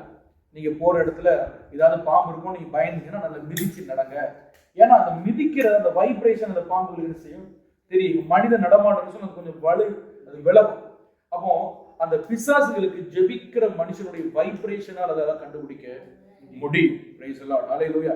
என்னுடைய வாழ்க்கையில தாழ்மையா நான் ஒரு சாட்சி சொல்ல முடியும். நான் என்னோட வாலிப வயதுல உங்களை மாதிரி 17, 16, 17, 18 இந்த வயசுல, இந்த 20 இந்த வயசுல எல்லாம் அதிகமா நான் உபவாசம் பண்ணுவேன். எல்லா நாட்களும் வாரத்துல ஒரு நாள் நான் ஃபுல்லா இருந்து உபவாசம் பண்றது. அப்போ அந்த நாட்கள் பைபிள் காலேஜ் படிக்கும்போது இதே மாதிரி ஒரு காடான ஏரியா தான் போய் அதிகமா ஜோம் பண்ணுவேன். ஒரு நாள் நான் பஸ்ல போய் கொண்டு இருக்கும் பொழுது நான் பேக் சீட்ல உட்கார்ந்து இருக்கிறேன். நாங்க சர்ச்சுக்கு போயிட்டு இருக்கிறோம். இதே சம்பவம் போல ஃப்ரண்ட் சீட்ல இருந்து ஒரு பொம்பளை, அவர் டக்குன்னு அப்படியே அப்படி கமர்ந்து இருந்த டக்குன்னு திருப்பி என்ன எப்படி ஒரு முறம் வச்சார். நான் இருக்கிற பேக் சீட்ல என்னை மட்டும் பார்த்து, நாங்க பைபிள் காலேஜ் பசங்க ஒரு 20 பேர் அந்த பக்கம் உட்கார்ந்துருக்கோம். என்னை மட்டும் பார்த்து மறைக்கும். என்னை மட்டும் பார்த்து மறைக்கும். வேற எத்தனை பேர் இருக்கிறாங்க? அது தெரியும் ஒரு லேடி. ஸோ நான் முதல்ல அப்படி தலையை கமர்ந்து இருந்து அந்த பக்கம் இந்த பக்கம் பார்த்தேன். ஆனா எனக்குள்ள நான் சென்ஸ் ஆகுது, அதுக்குள்ள ஒரு பொல்லாத ஒரு ஆவி இருக்கு. அல்லேலூயா. முன்ன பின்ன அந்த பொம்பளை, அந்த லேடியை நான் பார்த்துக்கிறேன், யாருன்னு தெரியாது. அது ஏதோ ஒரு கோயிலுக்கு போயிட்டு அப்படியே அந்த இதுல உட்காந்துருக்கு. என்னை பார்த்து முறைச்சிக்கிட்டே இருக்கு. நான் கொஞ்சம் நேரம் அமைதியா இருந்தேன். அதுக்கப்புறம் என்னால் முடியல, அப்படியே அந்நிய பாஷை பேச ஆரம்பிச்சேன். பேசணும்னு அப்படியே முகத்தை திருப்பி கமர்ந்து இருந்தேன். நான் டைம் ஆயிடுச்சு, உடனே இறங்கிட்டோம். இல்லைனா ஏதோ ஒரு காரியம் அங்கே நடந்த ஆண்டவர் செய்திருக்கு. நான் ஏன் சொல்றேன், தாழ்மையா என்ன சொல்றேன் அப்படின்னா, நம்ம போனா ஜெபிக்கிற நம்ம மேல இருக்கிற அபிஷேகத்தை பிசாசுகளால் என்ன பண்ண முடியும்னா சென்ஸ் பண்ண முடியும். Praise the Lord. ஹல்லேலூயா. அப்போ இந்த ஜெப வீரர்களாய் மாறணும். சார்லஸ் பின்னியை குறித்து சொல்வார்கள், அவர் போகிற இடத்துல எல்லாம் பிசாசுகள் ஓடும், அவர் போகிற இடத்துல எல்லாம் அற்புதங்கள் நடக்கும், அவர் போய் நின்னாலே அற்புதங்கள் நடக்கும் என்று சொல்வார். என்று சொன்னால் அவருக்கு மேல் இருந்த ஜெப அபிஷேகம், அந்த ஜெப கிருபைகள். Praise the Lord. ஹல்லேலூயா. ஒரு தாழ்மை அவங்களுக்குள்ள இருந்தது. எப்பொழுதுமே ஒரு தாழ்மை இருக்கும். ஜெபிக்கிறது மட்டுமல்ல, ஜெபத்தோடு கூட சேர்ந்து என்ன இருக்குது, ஒரு தாழ்மை அவளுக்குள்ள இருந்தது. இந்த ஜெபமும் இந்த தாழ்மை உங்களுக்குள்ள இருக்கும் பொழுது எப்பவுமே நீங்க யாரை தான் டிபெண்ட் பண்ணிருப்பீங்கன்னா, ஆவியானவரை டிபெண்ட் பண்ணிருப்பீங்க. உங்க ஹார்ட் எப்பவுமே ஆவியானவரை டிபெண்ட் பண்ணி தான் இருக்கும். நான் ஜெபம் பண்ணி கிடைச்சிடும், நான் ஜெபம் பண்ணி, நிறைய பேர் அப்படி ஒரு பேச்சு நான் கேட்டிருக்கிறேன். கொஞ்சம் ஜெபம் பண்ணாலே நான் ஜெபம் பண்ணிடுவேன், ஆண்டவர் அப்படியே என்னமோ ஆண்டவருக்கு கைக்குள்ள இருக்கிற மாதிரி பேசுவாங்க. இல்ல, நம்ம எப்பொழுதுமே தாழ்மையா இருக்கணும். ஆண்டவருக்குள்ள, ஆண்டவர் நமக்கு கொடுத்த கிருபைகள், ஆண்டவர் நமக்கு கொடுத்த வரங்கள். Praise the Lord. ஹல்லேலூயா. எப்பொழுதுமே நீங்க தாழ்மையாக நீங்க இருந்தீங்கன்னு சொன்னா உங்க மேல இருக்கிற ஜெப கிருபைகள் கண்டிப்பாக அது வெளிப்படும். நீங்க ஜெபம் பண்ணிக்கொண்டே இருந்தீங்கன்னா ஜெப கிருபைகள் அது வெளிப்படும். Praise the Lord. ஹல்லேலூயா. ஆமென். நீங்க வேலை ஸ்தலத்துல, எனக்கு தெரிந்த ஒரு ஊழியர், அவர் ஐடில வேலை பார்த்து கொண்டிருக்கும் பொழுது கூட நல்லா ஜெபம் பண்ணுவாராம். அவர் சொல்ல அதிகாலை ஷிஃப்ட், மார்னிங் ஷிஃப்ட்டுக்கு போய் உட்காந்துருப்பாராம். அங்க ஆனா இத்தனைக்கும் வேலை செய்யறாரு, ஊழியம் பண்ணல, வேலை மட்டும் செய்யறாரு. ஏதோ சண்டேஸ் மட்டும் ஏதோ ஊழியம் பண்ணுவார்.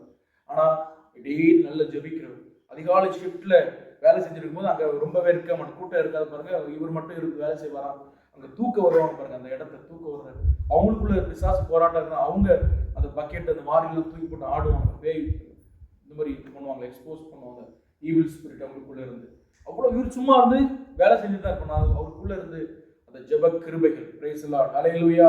அப்ப கர்த்தர் நமக்குள்ள அந்த ஜெப கிருபைகள், நல்ல ஜெபிக்கிற ஒரு பிள்ளைகளா நீங்க மாறணும்.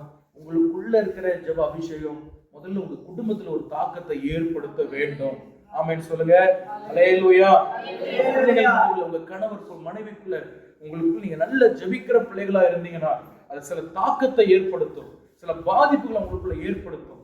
அந்த ஜெப கிருபைகள் உங்களுக்குள்ள இருந்து அப்படியே பாய்ந்து செல்ல வேண்டும். நீ ஆண்டவர்கிட்ட கேட்கணும், எனக்கு மேல இருக்கிற ஜெப அபிஷேகம் என் குடும்பத்துக்குள்ள, என் தெருக்குள்ள, என் கிராமத்துக்குள்ள அது பரவி சென்று சில கிரியைகளை செய்ய ஆண்டவரே அப்படின்னு நீங்க கேட்கணும். ஹல்லேலூயா, ஹல்லேலூயா. ஆமா சொல்றேன், நான் வந்து பைபிள் காலேஜ் படித்துக் கொண்டு வேதாங்களுக்கு படிக்கும் பொழுது அதுல ஒரு ஒரு ஒரு அண்ணன் இருப்பாரு. அவர் எப்பவும் பார்த்தாலும் எனக்கிட்டே வந்து ஒட்டி ஒட்டி ஒட்டி எதையாவது பேசிக்கிட்டே இருப்பார். அப்போ நான் வந்து எனக்கு ஒரு 20 வயதுன்னு நினைக்கிறேன், 21 வயசு தான் இருக்கும். அவருக்கு 29 30 வயசு, என்னோட எத்தனையோ வயசு மூத்தவர் அவர். ஆனா எப்பவுமே எனக்கிட்ட வந்து உட்கார்ந்து பேசுவார், என்னட்டையே தான் சுத்தி சுத்தி வருவார். என்ன பைபிள் இதனால என்னட்டையே வந்து கேட்டுட்டு இருப்பார். அப்போ ஒரு நாள் ஒரு பையன் என்னை பார்த்துட்டே இருந்த நோட் பண்ணியிருக்கிறான் பாருங்க. அவன் கேட்டிருக்கான் அவர்கிட்ட போய், நீ எதுக்கு எப்போ பார்த்தாலும் உட்காந்துருக்க, எதுக்கு அவர்கிட்டயே போய் எப்போ வந்து பேசிட்டு இருக்கிற, எது எப்போ போனாலும் எங்க நாங்க சர்ச்சுக்கு நடந்து போவோம் பாருங்க, நான் என் கூடயே வருவாரு எதையாவது. ஆனா தேவையில்லாம பேச மாட்டார், இந்த மாதிரி பைபிள் குறிச்சு எதையாவது கேட்டுக்கிட்டே வருவார். அப்போ அவர் சொன்ன ஒரு காரியம் என்னன்னா, அவனுக்குள்ள ஒரு பரிசுத்த ஆவியானவர் இருக்கிறத நான் கண்டுபிடிச்சேன் அப்படின்னு அவர் வாயால சாட்சி சொன்னார். ஹல்லேலூயா. நான் இது பெருமையா சொல்ல, உங்க வாழ்க்கை உற்சாகப்படுத்துறதுக்காக இதை சொல்றேன். நமக்குள்ள நம்ம ஜெபிக்கிறவளா இருந்தானா மற்றவங்க நமக்குள்ள இருக்கிற ஆவியானவர் கண்டு கொள்வாங்க. ஹல்லேலூயா. அவன் பரிசுத்த ஆவி நமக்குள்ள இருக்கிறத நான் பார்க்கிறேன். அவன் பேசும்பொழுதெல்லாம் கரெக்டா நான் என்ன இருதயத்துல என்ன காயம் இருக்கு, என்ன பாரம் இருக்கு, கரெக்டா அவன் பேசுவான். அதனாலதான் அவன் சுத்தி சுத்தி நான் வாரேன் அப்படின்னு அவர் சொன்னார். ஹல்லேலூயா. தேவ பிள்ளைகள் நல்ல ஜெப ஆவி உங்களுக்குள்ள இருக்கணும், நல்ல தாழ்மையோடு நீங்க காணப்படணும். உங்களுக்குள்ள இருக்கிற ஜெப அபிஷேகம் அது நிரம்பி வழி உண்டு. ஜெப அபிஷேகம் என்ன பண்ணும்னா எப்பொழுதுமே கர்த்தரை நம்ம சாய்ந்து இருக்கப்படும். பிரைஸ் தி லார்ட், ஹல்லேலூயா. ஜெபிக்கிறது ஒண்ணுமே இல்ல பாஸ்டர், ஜெபிக்கவே தோணல, ஒரு மாதிரி போர் அடிக்கணும், ஒண்ணும் பண்ண பைபிளை திறந்து வச்சு உட்கார்ந்து வாஸ்து ஜெபம் பண்ணுங்க. ஆமென். உங்களுக்கு ஜெபிக்க பாயிண்டே இல்ல பாஸ்டர்னா இவ்வளவு பெரிய பிரேயர் பாயிண்ட் நமக்கு இருக்கு. ஆதியாவது வெளிப்படுத்தல வர இதை வந்து பாடி வந்து ஜெபம் பண்ணி முடிக்கணும்னா நமக்கு வருஷம் காணாது, நம்ம ஜீவியம் காணாது. ஹல்லேலூயா. இன்னும் ஒரு 150 வருஷம் ஆண்டவர் நமக்கு தரணும், அப்பதான் இவ்வளவு ஜெபம் பண்ணி முடிக்க முடியும். ஆனா நமக்கு கொடுக்கப்பட்ட இந்த கொஞ்ச காலத்துல இந்த 90 80 வயசுக்குள்ள இவ்வளத்தையும் நம்ம ஜெபம் பண்ணி முடிக்க முடியாது. இன்னும் 50 வருஷம் கழிஞ்சுன்னா இங்க இருக்கிற நிறைய பேர் நம்ம இருப்போமானா டவுட் தான். ஹல்லேலூயா. நிறைய பேர் இருக்க மாட்டோம். அவ்வளவு குறுகிய நாட்கள் தான் நம்ம வாழ்றோம். இந்த பைபிளை முழுவதுமாக நம்ம ஜெபிக்க நமக்கு முடியாது. ஆனாலும் அப்படி ஜெபிக்க நமக்கு கர்த்தர் உதவி செய்வாராக. பிரைஸ் தி லார்ட், ஹல்லேலூயா.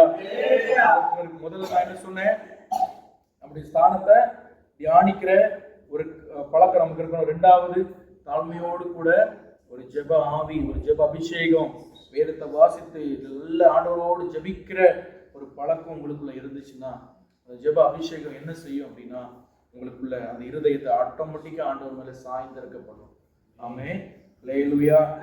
அதுக்கடுத்தாலும் நீங்க ஆண்டவரே சார்ந்து இருப்பீங்க, உங்க இருதயம் ஆண்டவரை சாய்ந்திருக்கு. மூன்றாவது 1 ராஜாக்கள் 8:53 நீங்க வாசிக்கலாம். 1 ராஜாக்கள் 8ஆம் அதிகாரம் 53. நீர் எங்கள் பிதாக்களை ஈட்டிலிருந்து புறப்பட கொண்டிருந்தபோது உம்முடைய தாசனாகிய மோசேயை கொண்டு சொன்னபடியே தேவரீர் பூமியின் சகல ஜனங்களிலும் அவர்களை உமக்கு சுதந்திரமாக பிரித்தெடுத்தீரே என்று விண்ணப்பம் பண்ணினார். ஹல்லேலூயா. சொல்றார் பாருங்க, ஆண்டவரே நீர் உம்முடைய ஜனத்தை உம்முடைய சுதந்திரமாக பிரித்தெடுத்தீர். ஹல்லேலூயா. மூணாவது தேவன் மேல் நம்முடைய இருதயம் சாய்ந்து இருக்கணும் அப்படின்னா நமக்கு இருக்க வேண்டிய ஒரு எண்ணம் அப்படின்னா ஒரு வெளிப்பாடு என்ன அப்படின்னா நம்முடைய வாழ்க்கை எப்படிப்பட்டதா இருக்கிறது அப்படின்னா நம்ம ஒரு பிரித்தெடுக்கப்பட்ட ஒரு கூட்டம், ஒரு பிரித்தெடுக்கப்பட்ட ஜனம். இதுல இந்த ஒரு வெளிப்பாடு நமக்குள்ள எப்பொழுது இருக்கணும். ஆமென். நம்ம எல்லாரையும் மாதிரி வாழ அழைக்கப்படலை. உங்களை எல்லாரையும் மாதிரி வாழ ஆண்டவர் உங்களை செலக்ட் பண்ணல. நீங்க இந்த உலகத்துல இருக்கிறவங்க மாதிரி நீங்க வாழாதீங்க. தயவு செய்து வாழ ஆசைப்படாதீங்க. நான் சொல்றது உங்களுக்கு புரியுதா? எப்பவுமே புரியுது. அல்லேலூயா.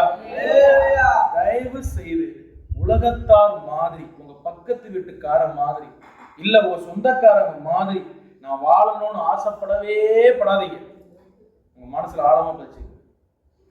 நீங்க தனித்துவமானவர்கள், நீங்க தேவனுடைய சுதந்திரம், நீங்க பிரித்தெடுக்கப்பட்டவங்க. நீங்க தலையில நின்னாலும் அவங்கள மாதிரி மாறவும் முடியாது, ஆண்டவர் உங்களை விடவும் மாட்டார். ஆண்டவர் உங்களை அவங்களுக்கு அடையாளமா வைக்கணும்னு விரும்புறாரு. நீங்க அவங்களுக்கு அடையாளமா மாறணும், நீங்க அவங்களுக்கு ஒரு எக்ஸாம்பிளா ஒரு சாட்சியா மாறணும். இவங்கள மாதிரி நான் ஆண்டவருக்கு பெரிய பிள்ளையா வாழணும்னு உங்களை தான் ஒரு அடையாளம் வைப்பார். நீங்க நிறைய நேரங்களில் நம்ம அவங்கள மாதிரி மாறும். அல்லேலூயா. இந்த மாதிரி பேட்டி எடுப்பாங்க பாருங்க, இந்த மாதிரி போங்க, எங்க போனாலும் பேட்டி தான். ஒரு மாலுக்கு போனா, ஒரு கடைக்கு போனா உடனே மைக்கெட்டு வந்துருவாங்க. சும்மா என்னதையா தேவையில்லாம ஒரு பையன்கிட்ட கேட்டாங்க, ஒரு வாலிப பையன், நீ வளர்ந்து என்னமா ஆக போற அப்படின்னு. நீ வளர்ந்து என்ன ஆக போற? அவன் சொல்லலாம், எனக்கு இன்ஸ்டாகிராம்ல ஃபேமஸ் ஆகணும்னு. அது ஃபேமஸ் கூட உனக்கு சொல்ல தெரியல. இன்ஸ்டாகிராம்ல ஃபேமஸ் ஆகணும், அவனுக்கு ஃபேமஸ் ஆகணும். ஐயோ, நான் கேட்டு கிடந்த ஒரு 10 நிமிஷம் கிட்ட சிரிச்சு கிடந்தேன். ஃபேமஸ் கூட அவன் வாயில வர மாட்டேங்குது. இந்த சின்ன பிள்ளைகள் மாட்டும்ல அக்கீஸ், இன்ஸ்டாகிராம்ல எனக்கு ஃபேமஸ் ஆகணும். நீ ஃபேமஸ் ஆக அக்கீஸ் ஆகு. உன்னோட தேவ சித்தம் அவன் வாழ்க்கையில் என்ன செய்யணும், நடக்கணும். அவன் சொல்றான் பாருங்க, நான் இன்ஸ்டாகிராம்ல அவனுக்கு அப்போ அவனுக்கு இவன் எப்படி லட்சணத்துல படிப்பான்னு யோசிச்சு பாருங்க. இவன் ஃபேமஸ் மனசுல தான் படிப்பான். எப்படி இவன் படிப்பான், இவன் எப்படி மார்க் வாங்குவான், இவன் எப்படி வாழ்க்கையில் உருப்படுவான், எப்போ என்ன நினைப்பு, போன் எடுத்து வச்சு நம்ம ஃபேமஸ் ஆகணும், 4 பேர் நம்மளை பார்த்து செய்யணும், பார்த்து எங்க போனா நம்மளை பார்த்து ஆட்டோகிராஃப் வாங்கணும், நம்ம உலகத்துல பெரிய ஒரு செலிபிரிட்டி மாதிரி சுத்திக்கிட்டே வரணும். ஏன்னா இன்ஸ்டாகிராம்ல யூடியூப்ல என்ன வருது, காசு வருது, நம்ம அதுல என்ன பண்ணிடலாம். இப்படி ஒரு வாழ்க்கை, இவன் எப்படி படிப்பான், எப்படி மார்க் வாங்குவான், பிசாசு எப்படி ஒரு ஒரு தேவ பிள்ளைக்கு எப்படி இருக்கணும்னா, என்கிட்டலாம் சின்ன வயசுலயே நான் சொல்லுவேன், நான் பாஸ்டர் ஆகணும்னு சொல்லுவேன். சின்ன வயசு அறிவு, அப்போ அறிவே தெரியாது, அப்பவே சொல்லுவேன், ஆண்டவர் அந்த வார்த்தையெல்லாம் கனப்படுத்தி இருக்கிறேன். அல்லேலூயா. சின்ன வயசுலயே சில பிள்ளைகள் பாருங்க, நான் டாக்டர் ஆகணும், நான் இன்ஜினியர் ஆகணும், நான் வந்து பெரிய ஒரு போலீஸ். இன்னைக்கு ஆவிக்குரிய உலகத்துல இந்த மாதிரி கவர்மெண்ட் அபிஷியல்ஸ் நிறைய பேர் கிடையாது. அவங்கலாம் இருந்தாங்கன்னா சர்ச்செல்லாம் எவ்வளவு ஈஸியா கட்டலாம். நான் சொல்றது உண்மை தானே. இப்போ ஒரு சர்ச்சை கட்ட பெர்மிஷனுக்கு ஒரு கலெக்டர்கிட்ட போய் நிற்கிறோம். அந்த கலெக்டர் ரட்சிக்கப்பட்டு பரிசுத்தாவை அபிஷேகம் பெற்றோம்னா எவ்வளவு ஈஸியா இருக்கும், யோசிச்சு பாருங்க. அல்லேலூயா. ஒரு எஸ்பிட்ட போய் நம்ம நிற்கிறோம், அந்த எஸ்பி ரட்சிக்கப்பட்டிருந்தாரு. ஒரு அரசியல்வாதிகிட்ட போய் நிற்கிறோம், அவர் ரட்சிக்கப்பட்டிருக்காரு. ஒரு இடத்துல ஒரு ஊர்ல ஹாஸ்பிட்டல் இல்லை, ஒரு டாக்டர் வராங்க, அவங்க ரட்சிக்கப்பட்டிருக்கிறாங்க, அபிஷேகம் பெற்றிருக்கிறாங்க. எப்படி இருக்கும்? இன்னைக்கு உள்ள பிள்ளைகளுக்கு அந்த மாதிரிப்பட்ட எண்ணம் இல்லை. நான் நல்ல ஒரு பொசிஷனுக்கு வரணும், நல்ல உயர்ந்த ஸ்தானத்துக்கு வரணும் எண்ணம் இல்லை. இன்ஸ்டாகிராம்ல அவனுக்கு ஐயோ என்ன, எனக்கு ரொம்ப ஒரு பக்கம் சிரிச்சேன், இன்னொரு பக்கம் ரொம்ப வருத்தப்பட்டேன். ஆனா அவனுக்கு என்னன்னா மற்றவங்கள மாதிரி வாழணும், அதான் என்ன, வேற ஒன்றும் கிடையாது. அவன் என்ன பண்ணிட்டான், 4 வீடியோ போட்டு யூடியூப்ல ஃபேமஸ் ஆகிட்டான். நானும் அதே மாதிரி என்ன செய்யணும், நானும் ஃபேமஸ் ஆகணும், நானும் 4 பேர்கிட்ட போய் காசு சம்பாதிக்கணும். அப்போ அவங்க லைஃபே எப்படிதான் இருக்கு, காசு சம்பாதிக்கணும்னு தான் இருக்கு, தவிர தேவ சித்தம் செய்யணும்னு இல்லை. அவன் உலகத்தை அவன் இப்படி இருந்துட்டு போட்டான். ஆனா ஒரு தேவ பிள்ளையோட நோக்கம், நான் தேவ சித்தம் செய்யறவளா மாறும். ஏன் வாழ்க்கை கொண்டு ஆண்டோட நோக்கம் என்ன? Praise the Lord. ஹல்லேலூயா. தயவு செய்து நீங்க வாழ முயற்சி பண்ணவே செய்யாதீங்க. நீங்க தனித்துவமானவங்களா எல்லா இடத்துலயும் உங்களை காண்பீங்க. Price the Lord. ஹல்லேலூயா. ஒரு கல்யாண வீட்டுக்கு போறீங்களா, அவங்கள மாதிரி நீங்க மாறாதீங்க. நீ நிறைய கிறிஸ்தவ பிள்ளைகள் நான் பாக்குறேன், கல்யாண வீட்டுக்கு போவாங்க, அவங்க பாட்டு போட்டு 4 பேர் சுத்திட்டு டான்ஸ் ஆடணும். அதுல ஒரு ஆள் நம்ம ஆளா இருக்கும், அதுல ஒரு ஆளு இங்க ஆத்துமாவே சோத்தரி, அங்க போனா எல்லா ஆத்துமாவும் சோத்தரி எல்லாம் போயிடாம அங்க இருந்து ஒரே ஆட்டம். என்ன நினைக்கிறாங்க? 4 பேர் சுத்தி இருந்து ஏதாவது அரட்டடிச்சு இவங்களும் நடுவில் உட்காந்துக்குவாங்க, ஏதாவது கதை பேசுறது, சினிமா கதைகளை பேசுறது, சினிமா பாட்டுகளை பாடுறது. Praise the Lord. ஹல்லேலூயா. சினிமா பாட்டுகளுக்கு நம்ம தாளம் போடுறது உட்காந்து ஒரு நாளும் அப்படி வாழ நீங்க ஆசைப்படவே படாதீங்க. திரும்ப உங்களுக்கு சொல்லு, நீங்க தேவ பிள்ளைகள், பிரித்தெடுக்கப்பட்டவங்க, நீங்க சாதாரணமானவர்கள் கிடையாது. உங்க மேல உங்களோட ஒரு பெரிய கனமா ஆண்டவர் உங்களை பார்க்கிறார், உங்களை ஒரு மதிப்பு கொடுத்தவர் உங்களை பார்க்கிறார். நீங்களே உங்க மதிப்பு ஆண்டவர் பார்வையில குறைச்சிடாதீங்க. Price the Lord. ஹல்லேலூயா. உங்களை ஒரு பெரிய ரெஸ்பெக்ட் கொடுத்து பார்க்கிறார், உங்க மேல ஒரு பெரிய கனம் வச்சிருக்காரு, உங்களை எங்கேயோ கொண்டு போகணும்னு ஒரு ஆசைப்படுறார். நீங்க அற்பமான உலக விஷயத்துக்காக அப்படி வாழ விருப்பப்படாதீங்க. எங்க போனாலும், படிக்கிற ஸ்கூலுக்கு போறாங்க, காலேஜ் போறீங்க, வேலைக்கு போறீங்க, ஒரு கல்யாண வீட்டுக்கு போறீங்க, ஒரு ரிசப்ஷன் வீட்டுக்கு போறீங்க, ஒரு டெத் வீட்டுக்கு போறீங்க, எங்க போனாலும் ஒரு தேவ பிள்ளையா நீங்க உங்களை நிரூபித்துக் கொண்டே இருக்கணும். ஆமென். Praise the Lord. ஹல்லேலூயா. ஹல்லேலூயா. அதுக்கு ஒரு அடையாளமாக சில நேரங்கள்ல இந்த ஆவிக்குரிய அனுபவத்தில் வரும்பொழுது ஆண்டவர் சில பேர் நகையை கலந்து சொல்றாரு. உங்களுக்கு புரியுதா? ஏன் ஆண்டவர் நகையை கலந்து சொல்றாருன்னா, நீ வேறு பிரிக்கப்பட்டவன ஸ்பெஷலா உங்களை காட்டணும்ல. எங்க அம்மா ஆர்சியில இருந்து ரட்சிக்கப்படும் பொழுது நகையை கலத்துனாங்க. எங்க அம்மா என்னைக்கு நகையை கலத்துனாங்களோ அன்னையில இருந்து யாரும் எங்க அம்மாட்ட பேச மாட்டாங்க. ஒரு நல்ல காரியத்துக்கு எங்க அம்மாவை கூட மாட்டாங்க. ஹல்லேலூயா. எங்க அம்மாவுடைய சொந்த அண்ணன் அவருடைய திருமணத்துக்கு எங்க அம்மாவை வேணும்னே கூப்பிடாது. டெல்லியில இருக்காங்க. அப்ப டெல்லியில இருந்து வரணும்னா எவ்வளவு நாள் ஆகும்? 5 நாள் ஆகும். அன்னைக்கு ட்ரெயின்ல வரணும்னா அடுத்த நாள் கல்யாணம், முந்த நாள் போய் கல்யாண கார்டு போய் சேர்ற மாதிரி. அப்ப பிளான் என்ன? வந்துடாதேன்னு ஃபார்மாலிட்டிக்கு ஒரு கார்டு. ஏன்னா வந்து நின்னா இப்படி நிப்பா, நகை போடாம வந்து நிப்பா. ஹல்லேலூயா. அப்படி நிறைய சொந்தங்கள் அதெல்லாம் பார்த்துட்டு அன்னைக்கு திரும்ப நகை போட்டாங்களா உடனே அன்னைக்கு என்ன எல்லாரும் ஒதுக்குறாங்க. நான் இனி மறுபடியும் பழைய மாதிரியே என்னது சூசைப்பர் மரியாட்டு போல. அவங்க உண்மையா இருந்தாங்க, ஆண்டவருக்குள்ள உறுதியா இருந்தாங்க, அந்த கலத்தினதுல உண்மையா இருந்தாங்க. Praise the Lord. ஹல்லேலூயா. யாரு கேட்டாலும் சொல்லுவாங்க, எங்க புருஷன் ஆண்டவர் எனக்கு உயிரோட தந்திருக்கிறார், அதனாலேயே நான் நகை கலத்திருக்கேன்னு சொல்லுவாங்க. வேற அதுக்கும் ஒருத்தரும் பேசவே முடியாது. எதுக்கு நகை கலத்திருக்கா அப்படி இப்படின்னு பைபிள் எடுத்து வருவாங்க. எங்க அம்மா ஒரே வார்த்தை, ஏன் புருஷன் ஆண்டவர் உயிரோட தந்திருக்கிறார், அதுக்காக நான் நகையை கலத்திருக்கேன். அப்புறம் அடுத்தது ஒன்றும் பேச முடியாது. பொருத்தனை பண்ணி அவங்க கலத்தினது உறுதியா அவங்க இருந்தாங்க, அதுல நிலையா இருந்தாங்க. இன்னைக்கு அவங்க குடும்பங்கள்ல நிறைய பேர் எனக்கு போன் பண்றாங்க, எனக்கு ஜெபம் பண்றது. ஆண்டவர் எப்படி அவங்க மேன்மைப்படுத்திருக்கா பார்த்தீங்களா? ஹல்லேலூயா. நீங்க ஆண்டவருக்கு பொறுமையா இருந்தீங்கன்னா, ஆண்டவர் நீங்க எங்க போனாலும் நான் தெய்வ பிள்ளைன்னு நீங்க உங்களை நிரூபிக்கணும். அடுத்தவங்களோடு உலகத்தோடு ஒத்த வேஷம் தரிக்காதீங்க. Praise the Lord. அவன் சினிமா பாட்டு பாடதான் செய்வான், அவன் சினிமா பாட்டு போன்ல வைக்கதான் செய்வான், நீங்க வைக்காதீங்க. சொல்றது புரியுதா? அவன் சினிமா தியேட்டர் போகதான் செய்வான். நம்மளும் உடனே பின்னாடி அவங்க முன்னாடி பேரக்கூடாது. நம்ம வேறு பிரிக்கப்பட்டவர்கள், நான் தேவ பிள்ளை என்கிறத நிரூபித்துக் கொண்டே இருக்கணும். நாலு பேர் நம்ம தப்பா பேசினாலும் பரவாயில்ல. இப்படி ஒரு வாழ்க்கை நீங்க வாழ உங்களை ஒப்பு கொடுக்கணும். அந்த மனசுக்குள்ள ஓடிக்கிட்டே இருக்கணும். ஒரு அலாரம் அடிக்கிற மாதிரி உங்களுக்குள்ள ஓடிக்கிட்டே இருக்கணும். நான் தெய்வ பிள்ளை, நான் வேறு பிரிக்கப்பட்டவன், நான் எல்லாரையும் மாதிரி வாழ அழைக்கப்பட்டவன் இல்லை என்கிற ஒரு எண்ணம் உங்களுக்குள்ள ஓடிக்கொண்டே இருக்கணும். அது என்ன செய்யணும்? இருதயத்தை ஆண்டவர் பக்கம் சாய பண்ணி கொண்டே இருக்கணும். ஹல்லேலூயா. எல்லாட்டையும் அன்பா இருங்க, எல்லாட்டையும் பாசமா இருங்க. ஒரு உதவி நான் எல்லாருக்கும் செய்யுங்க. ஆனா நீங்க தேவ பிள்ளைங்கிற ஸ்டாண்டர்ட் விட்டு இறங்க கூடாது. நான் சொல்றது புரியுதா? ஹல்லேலூயா. நான் ரட்சிக்கப்பட்ட பிள்ளை, நான் ஆண்டவருக்கு பிள்ளை, நான் வேறு பிரிக்கப்பட்ட பிள்ளை. ஆமென். ஹல்லேலூயா. மற்றவங்க கல்யாணம் எப்படினாலும் நடத்தட்டும், புரியுதா? மற்ற சபையில எப்படினாலும் நடத்தட்டும்.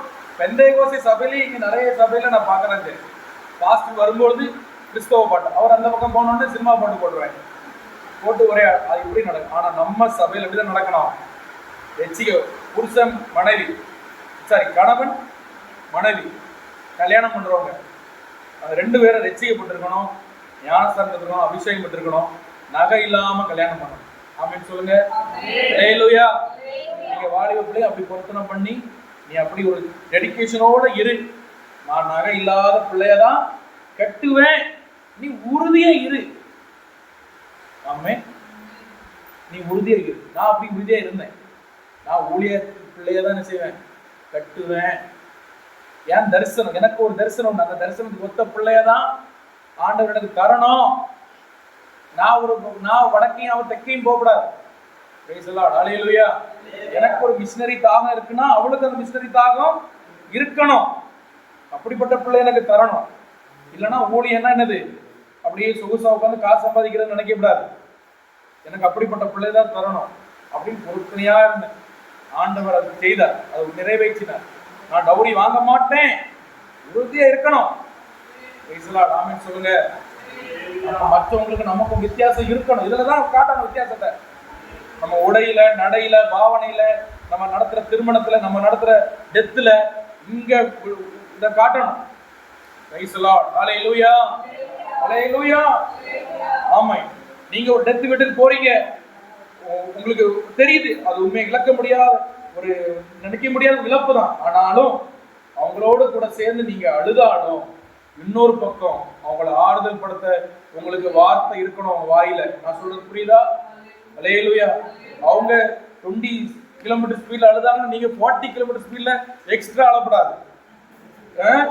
நீங்க ஐயோனா போன்றக்கூடாது. பரவாயில்ல, நீ தைரியமா இரு, ஆண்டவர் உன்னோட இருக்கிறார் அப்படின்னு தைரியப்படுத்துகிற அபிஷேக வார்த்தை நம்ம நாவல இருந்து வர நமக்கு தெரியணும். அப்போ அவங்களுக்கு தெரியும் இது யாரு? தேவ பிள்ளை. ஹல்லேலூயா. நம்மளும் அழுதுட்டு வந்துடக்கூடாது. அங்க இருக்க பாயசத்தை நம்மளும் போய் என்ன சொல்லணும்? அழாத, நீ தேவ பிள்ளை, ஆண்டவர் உனக்கு. ஏன்னா பைபிள் அப்படிதான் சொல்லுது. அப்படிதான், அப்படி ஒருவரை ஒருவர் தேற்றுங்கள். இன்னைக்கு அவங்க மறைஞ்சாலும் இயேசுவின் வருகையில் அவங்க வருவாங்க. ரட்சிக்கப்பட்டு ஞானஸ்தானம் எடுத்து அபிஷேகம் பெற்றிருக்காங்களா? இயேசு வரும்போது அவங்க வருவாங்க. இந்த வார்த்தைகளால் ஒருவரை ஒருவர் தேற்றுங்கள். அவங்க திரும்ப நம்ம பார்ப்போம்னு தைரியப்படுத்துங்க. அவங்க பூமியோட மண்ணோட மண்ணா மக்கி போகல. ரட்சிக்கப்பட்ட ஒரு ஆத்மா மீண்டும் நம்ம அவங்கள பார்ப்போம். இதுதான் கிறிஸ்தவத்தின் நம்பிக்கை. இப்படி நீங்க தைரியம், இப்படி ஒரு வாழ்க்கை நீங்க வாழணும். ஆமென். ஹல்லேலூயா. எல்லா விதத்திலையும் ஆண்டவர்கிட்ட கேட்கணும். வேறு பறிக்கப்பட்ட பிள்ளையா இருக்கணும். ஆண்டவரே, நான் என்னுடைய நடையில இருந்து, உடையில இருந்து, என்னை பார்க்கறதுல இருந்து எல்லாத்துலயும் நான் கிறிஸ்தவன், நான் தேவ பிள்ளை, நான் இயேசுவின் பிள்ளை என்று நீங்க காண்பிக்க ஆவிக்குரியவர்களா நீங்க விளங்க பொழுது உங்க இருதய கர்த்தரை எப்பொழுதும் சார்ந்து இருக்கும். அது ஆட்டோமேட்டிக்கா இருதயம் சார்ந்துடும். எப்பொழுதுமே அது என்ன இருந்துன்னு வைக்கல, நான் ஆண்டவர் வேறு பிடிக்கப்பட்ட பிள்ளையா இருக்கணும்னு என்ன இருந்துன்னா நம்ம இருதயம் ஆண்டவர் என்ன செஞ்சிடும்? சார்ந்துடும். ஹல்லேலூயா. ஒரு வாலிப பிள்ளை, எனக்கு தெரிஞ்ச ஒரு வாலிப பிள்ளை, ஒரு ஸ்கூல்ல காலேஜ்ல படிக்கும்போது எல்லாரும் நகை போட்டு வருவாங்க. எல்லாரும் நகை போட்டாங்க. அது தெரியுமா வாலிபுள்ள எப்படி போடணும்? அது இப்படி போடாம நெக்லஸ் அது இது. இவன் மட்டும் நகை போடாம போய் உட்காந்துருப்பாங்க. உடனே ஒரு நாள் கேட்டாங்களா அவங்கள்ட்ட, நீ எதுக்கு இப்படி எவ்வளவு அசிங்கமா இருக்கணும் பார்க்க, ஒரு நகையும் போடாம ஒண்ணும் போடாம வந்து இப்படி உட்கார்ந்துருக்க அப்படின்னு சொன்னாங்க. அப்போ அவளுக்கு எனக்கு ரொம்ப பிடிச்சிருந்த வார்த்தை. அவர் சொன்னாலாம், உங்க சாமி நகை போடுறது நீங்க போட்டிருக்கீங்க, ஏன் ஏசப்பா நகை போடல, நான் போடல. ஒரே வார்த்தை முடிச்சுட்டாங்க. ஹல்லேலூயா. இப்படி இருக்கணும். இதுதான் வார்த்தை. இப்படிதான் அனுப்புல ஞான ஆண்டு நமக்கு தரணும். ஹல்லேலூயா. நீ உன் சாமி மாதிரி மாறினா ஏன் ஏசப்பா மாதிரி மாற? அவர் ஒன்றும் போடல, அவருக்கு மகிமை தான் அவருக்கு அழகு, அவருக்கு மகிமை எனக்கு போடும் அப்படின்னு சொன்னாங்க. இப்படி நீங்க இதுதான் வேறு பிடிக்கப்பட்ட பிள்ளை, இப்படிதான் நம்ம காண்பிக்க பழகணும். 3 காரியம் நான் சொன்னேன். கர்த்தர் நம்முடைய இருதயம் ஆண்டவர்கள் சாயணும். 1, நம்முடைய ஸ்தானத்தை தியானிக்க பழகணும். 2வது, நல்ல தாழ்மையோடு கூடிய ஜெப ஜீவியம் நமக்கு வேணும். 3வது, நான் பிரித்தெடுக்கப்பட்ட ஜனம் என்கிற ஒரு வெளிப்பாடு உங்களுக்கு வேணும். 3 காரியம் உங்கள் இருதயத்தை ஆட்டோமேட்டிக்கா ஆண்டவர்கள் சாய பண்ணும். இதை நீங்க பிராக்டிஸ் பண்ண ஆண்டு உதவி செய்வாராங்க. நம்ம எல்லாம் முழங்கால் போடலாம், ஜெபம் பண்ணலாம். இப்போ உங்களை விட்டா கூட உங்களுக்கு போக முடியாது. அதனால நேரம் ஒரு 10 நிமிஷம் ஜெபம் பண்ண போகணும். Praise the Lord. ஹல்லேலூயா. ஹல்லேலூயா. ஹல்லேலூயா. ஆமென். ஆமென். ஆமென். ஆமென். ஆண்டவர்கிட்ட கேளுங்க, இயேசப்பா என் இருதயம் உம்மை சாய்ந்திருக்க பண்ண ஆண்டவரே. Praise the Lord. ஹல்லேலூயா. ஹல்லேலூயா. ஹல்லேலூயா. உம்மை சாய்ந்திருக்கிற, உம்மையில் சார்ந்திருக்கிற ஒரு இருதயத்தை எனக்கு தாரும் ஆண்டவரே. ஹல்லேலூயா. ஹல்லேலூயா. என் இருதயம் அந்த பக்கம் இந்த பக்கம் சாயாதபடி, என் இருதயம் உலகத்தையும் மனிதர்களையும் பாவத்தையும் அசுத்தத்தையும் பார்க்காதபடி உண்மையில் சார்ந்திருக்கிற, உண்மையில் சாய்ந்திருக்கிற, உண்மையோடு ஒட்டி இருக்கிற ஒரு இருதயத்தை எனக்கு தாரும் ஆண்டவரே. ஹல்லேலூயா. ஹல்லேலூயா. அதற்கு நான் முதல்ல என்ன செய்யணும்னா, என் ஸ்தானத்தை தியானிக்கணும். நான் எப்படிப்பட்ட ஒரு மனுஷனா இருந்தேன், இன்னைக்கு எப்படி இருக்கிறேன், ஆண்டவர் என்ன என்ன ஸ்டாண்டர்ட்ல வச்சிருக்கிறாரு, அதை அதிகமா தியானிக்கணும். ஹல்லேலூயா. அது என்னுடைய மூளையை தியானிக்க பண்ண ஆண்டவரே, எனக்கு உதவி செய்ய ஆண்டவரே. ஹல்லேலூயா. ஹல்லேலூயா. அப்பா பிதாவை எனக்கு கூப்பிட ஒரு பாக்கியத்தை எனக்கு தந்திருக்கிறீங்க. இதுக்கு நான் எல்லளவு தகுதி இல்லப்பா, இதுக்கு நான் எல்லளவு தகுதி இல்லப்பா, ஆனால் என்னோட தகுதிப்படுத்தி இருக்கிறீங்க. இந்த தகுதி என்னால் உண்டானதல்ல, உங்களுடைய ஈவு ஆண்டவரே, உங்களுடைய கிஃப்ட் ஆண்டவரே. இந்த ஸ்தானத்தை அதிகமா தியானிக்க எனக்கு உதவி செய்யுங்க எனக்கு கேளுங்க. ஹல்லேலூயா. வாயில திறந்து ஏசப்பட்ட கேளுங்க, ஏசப்பா நான் எப்படி வாழ வேண்டும், எப்படியோ நான் என் வாழ்க்கை அழிந்து போக வேண்டியதுப்பா. ஆண்டவர் இந்த தெல்லு பூச்சிக்கு நல்ல வாழ்க்கை தந்தீரே, உமக்கு நன்றின்னு சொல்லுங்க. உமக்கு நன்றி ஆண்டவரே. நீ எப்படிப்பட்ட ஸ்தானத்துல வச்சிருக்கிறீர். என்ன பார்க்கும்போது பிசாசுகள் நடுங்குகிறது. எனக்குள்ள இருந்து தேவ மகிமை வெளிப்படுது. நான் பேசும்போது தேவ அக்கினி வெளிப்படுது. எப்பேற்பட்ட ஸ்தானத்துல வைத்திருக்கிறீர். உமக்கு நன்றி. அது மட்டும் இல்லாம இந்த உலக வாழ்க்கையை முடிச்சு உங்களுடைய ராஜ்யத்துக்கு வரும்பொழுது மோட வலது பாசத்தில் உட்கார்கிற ஸ்தானத்தை எனக்கு தருகிறீர். ஆண்டவரே, இருக்கிற தகுதியே கிடையாதப்பா. நன்றின்னு சொல்லுங்க, நன்றின்னு சொல்லுங்க. ஹல்லேலூயா. ஒரு ஜெப ஜீவியத்தை எனக்கு தாங்கன்னு கேளுங்க. ஒரு நல்ல தாழ்மையோடு ஜெபிக்கிற ஜெப கிருபை எனக்கு தாங்க ஆண்டவரே. வேதத்தை திறந்து வைத்து வாசித்து ஜெபிக்க ஜெப கிருபையை தாரோ.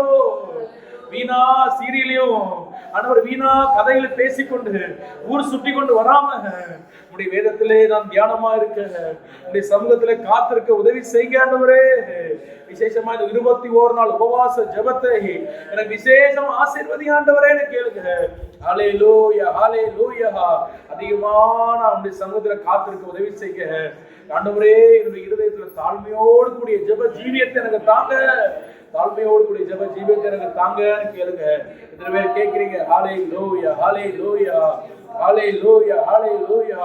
ஒரு ஜெப ஆவியை மேல் ஊற்றுங்கப்பா. ஒரு விண்ணப்பத்தின் ஆவியை மேல் ஊற்றுங்கப்பா. ஆமென், ஆமென். எல்லாவற்றுக்கும் மேலாக நான் தேவனால் வேறு பிரிக்கப்பட்டவன் என்கிற வெளிப்பாடு எனக்கு வேணும்ப்பா. ஆண்டவர், இந்த கிராமத்துல நிறைய பேர் கிறிஸ்தவங்கன்னு பேர் இருக்கு, ஆனாலும் வேறு பிரிக்கப்பட்ட வாழ்க்கை இல்லை. நான் அவங்கள பார்த்து இடறிடக்கூடாது. அவங்கள என் பக்கம் கொண்டு வரணும்ப்பா. அவங்க என்ன மாதிரி மாறணும்ப்பா. நான் அவங்கள மாதிரி மாறுறது அல்ல, நான் உலகத்தான் மாதிரி மாறுறது அல்ல. அவர்களை என்னை போல மாற்ற, அவர்களை உண்மை போல மாற்ற எனக்கு கிருபை தாங்க ஆண்டவரே. எனக்கு கிருபை தாங்க ஆண்டவரே. அப்படிப்பட்ட வெளிப்பாடோடு நான் வாழ உதவி செய்யுங்கப்பா, உதவி செய்யுங்கப்பா ஆண்டவரே. சபைக்கு வந்தா ஒரு வேஷம், உலகத்துக்கு போனா ஒரு வேஷம் இல்லப்பா. எனக்கு அது வேண்டாம்ப்பா. ஹல்லேலூயா. நான் உம்மை போல வாழ, ஒரு வேறு பிரிக்கப்பட்ட பிள்ளையா நான் வாழ எனக்கு உதவி செய்ய ஆண்டவரே கேளுங்க. ஹல்லேலூயா, ஹல்லேலூயா, ஹல்லேலூயா. உமக்கு ஸ்தோத்திரம் ஆண்டவரே.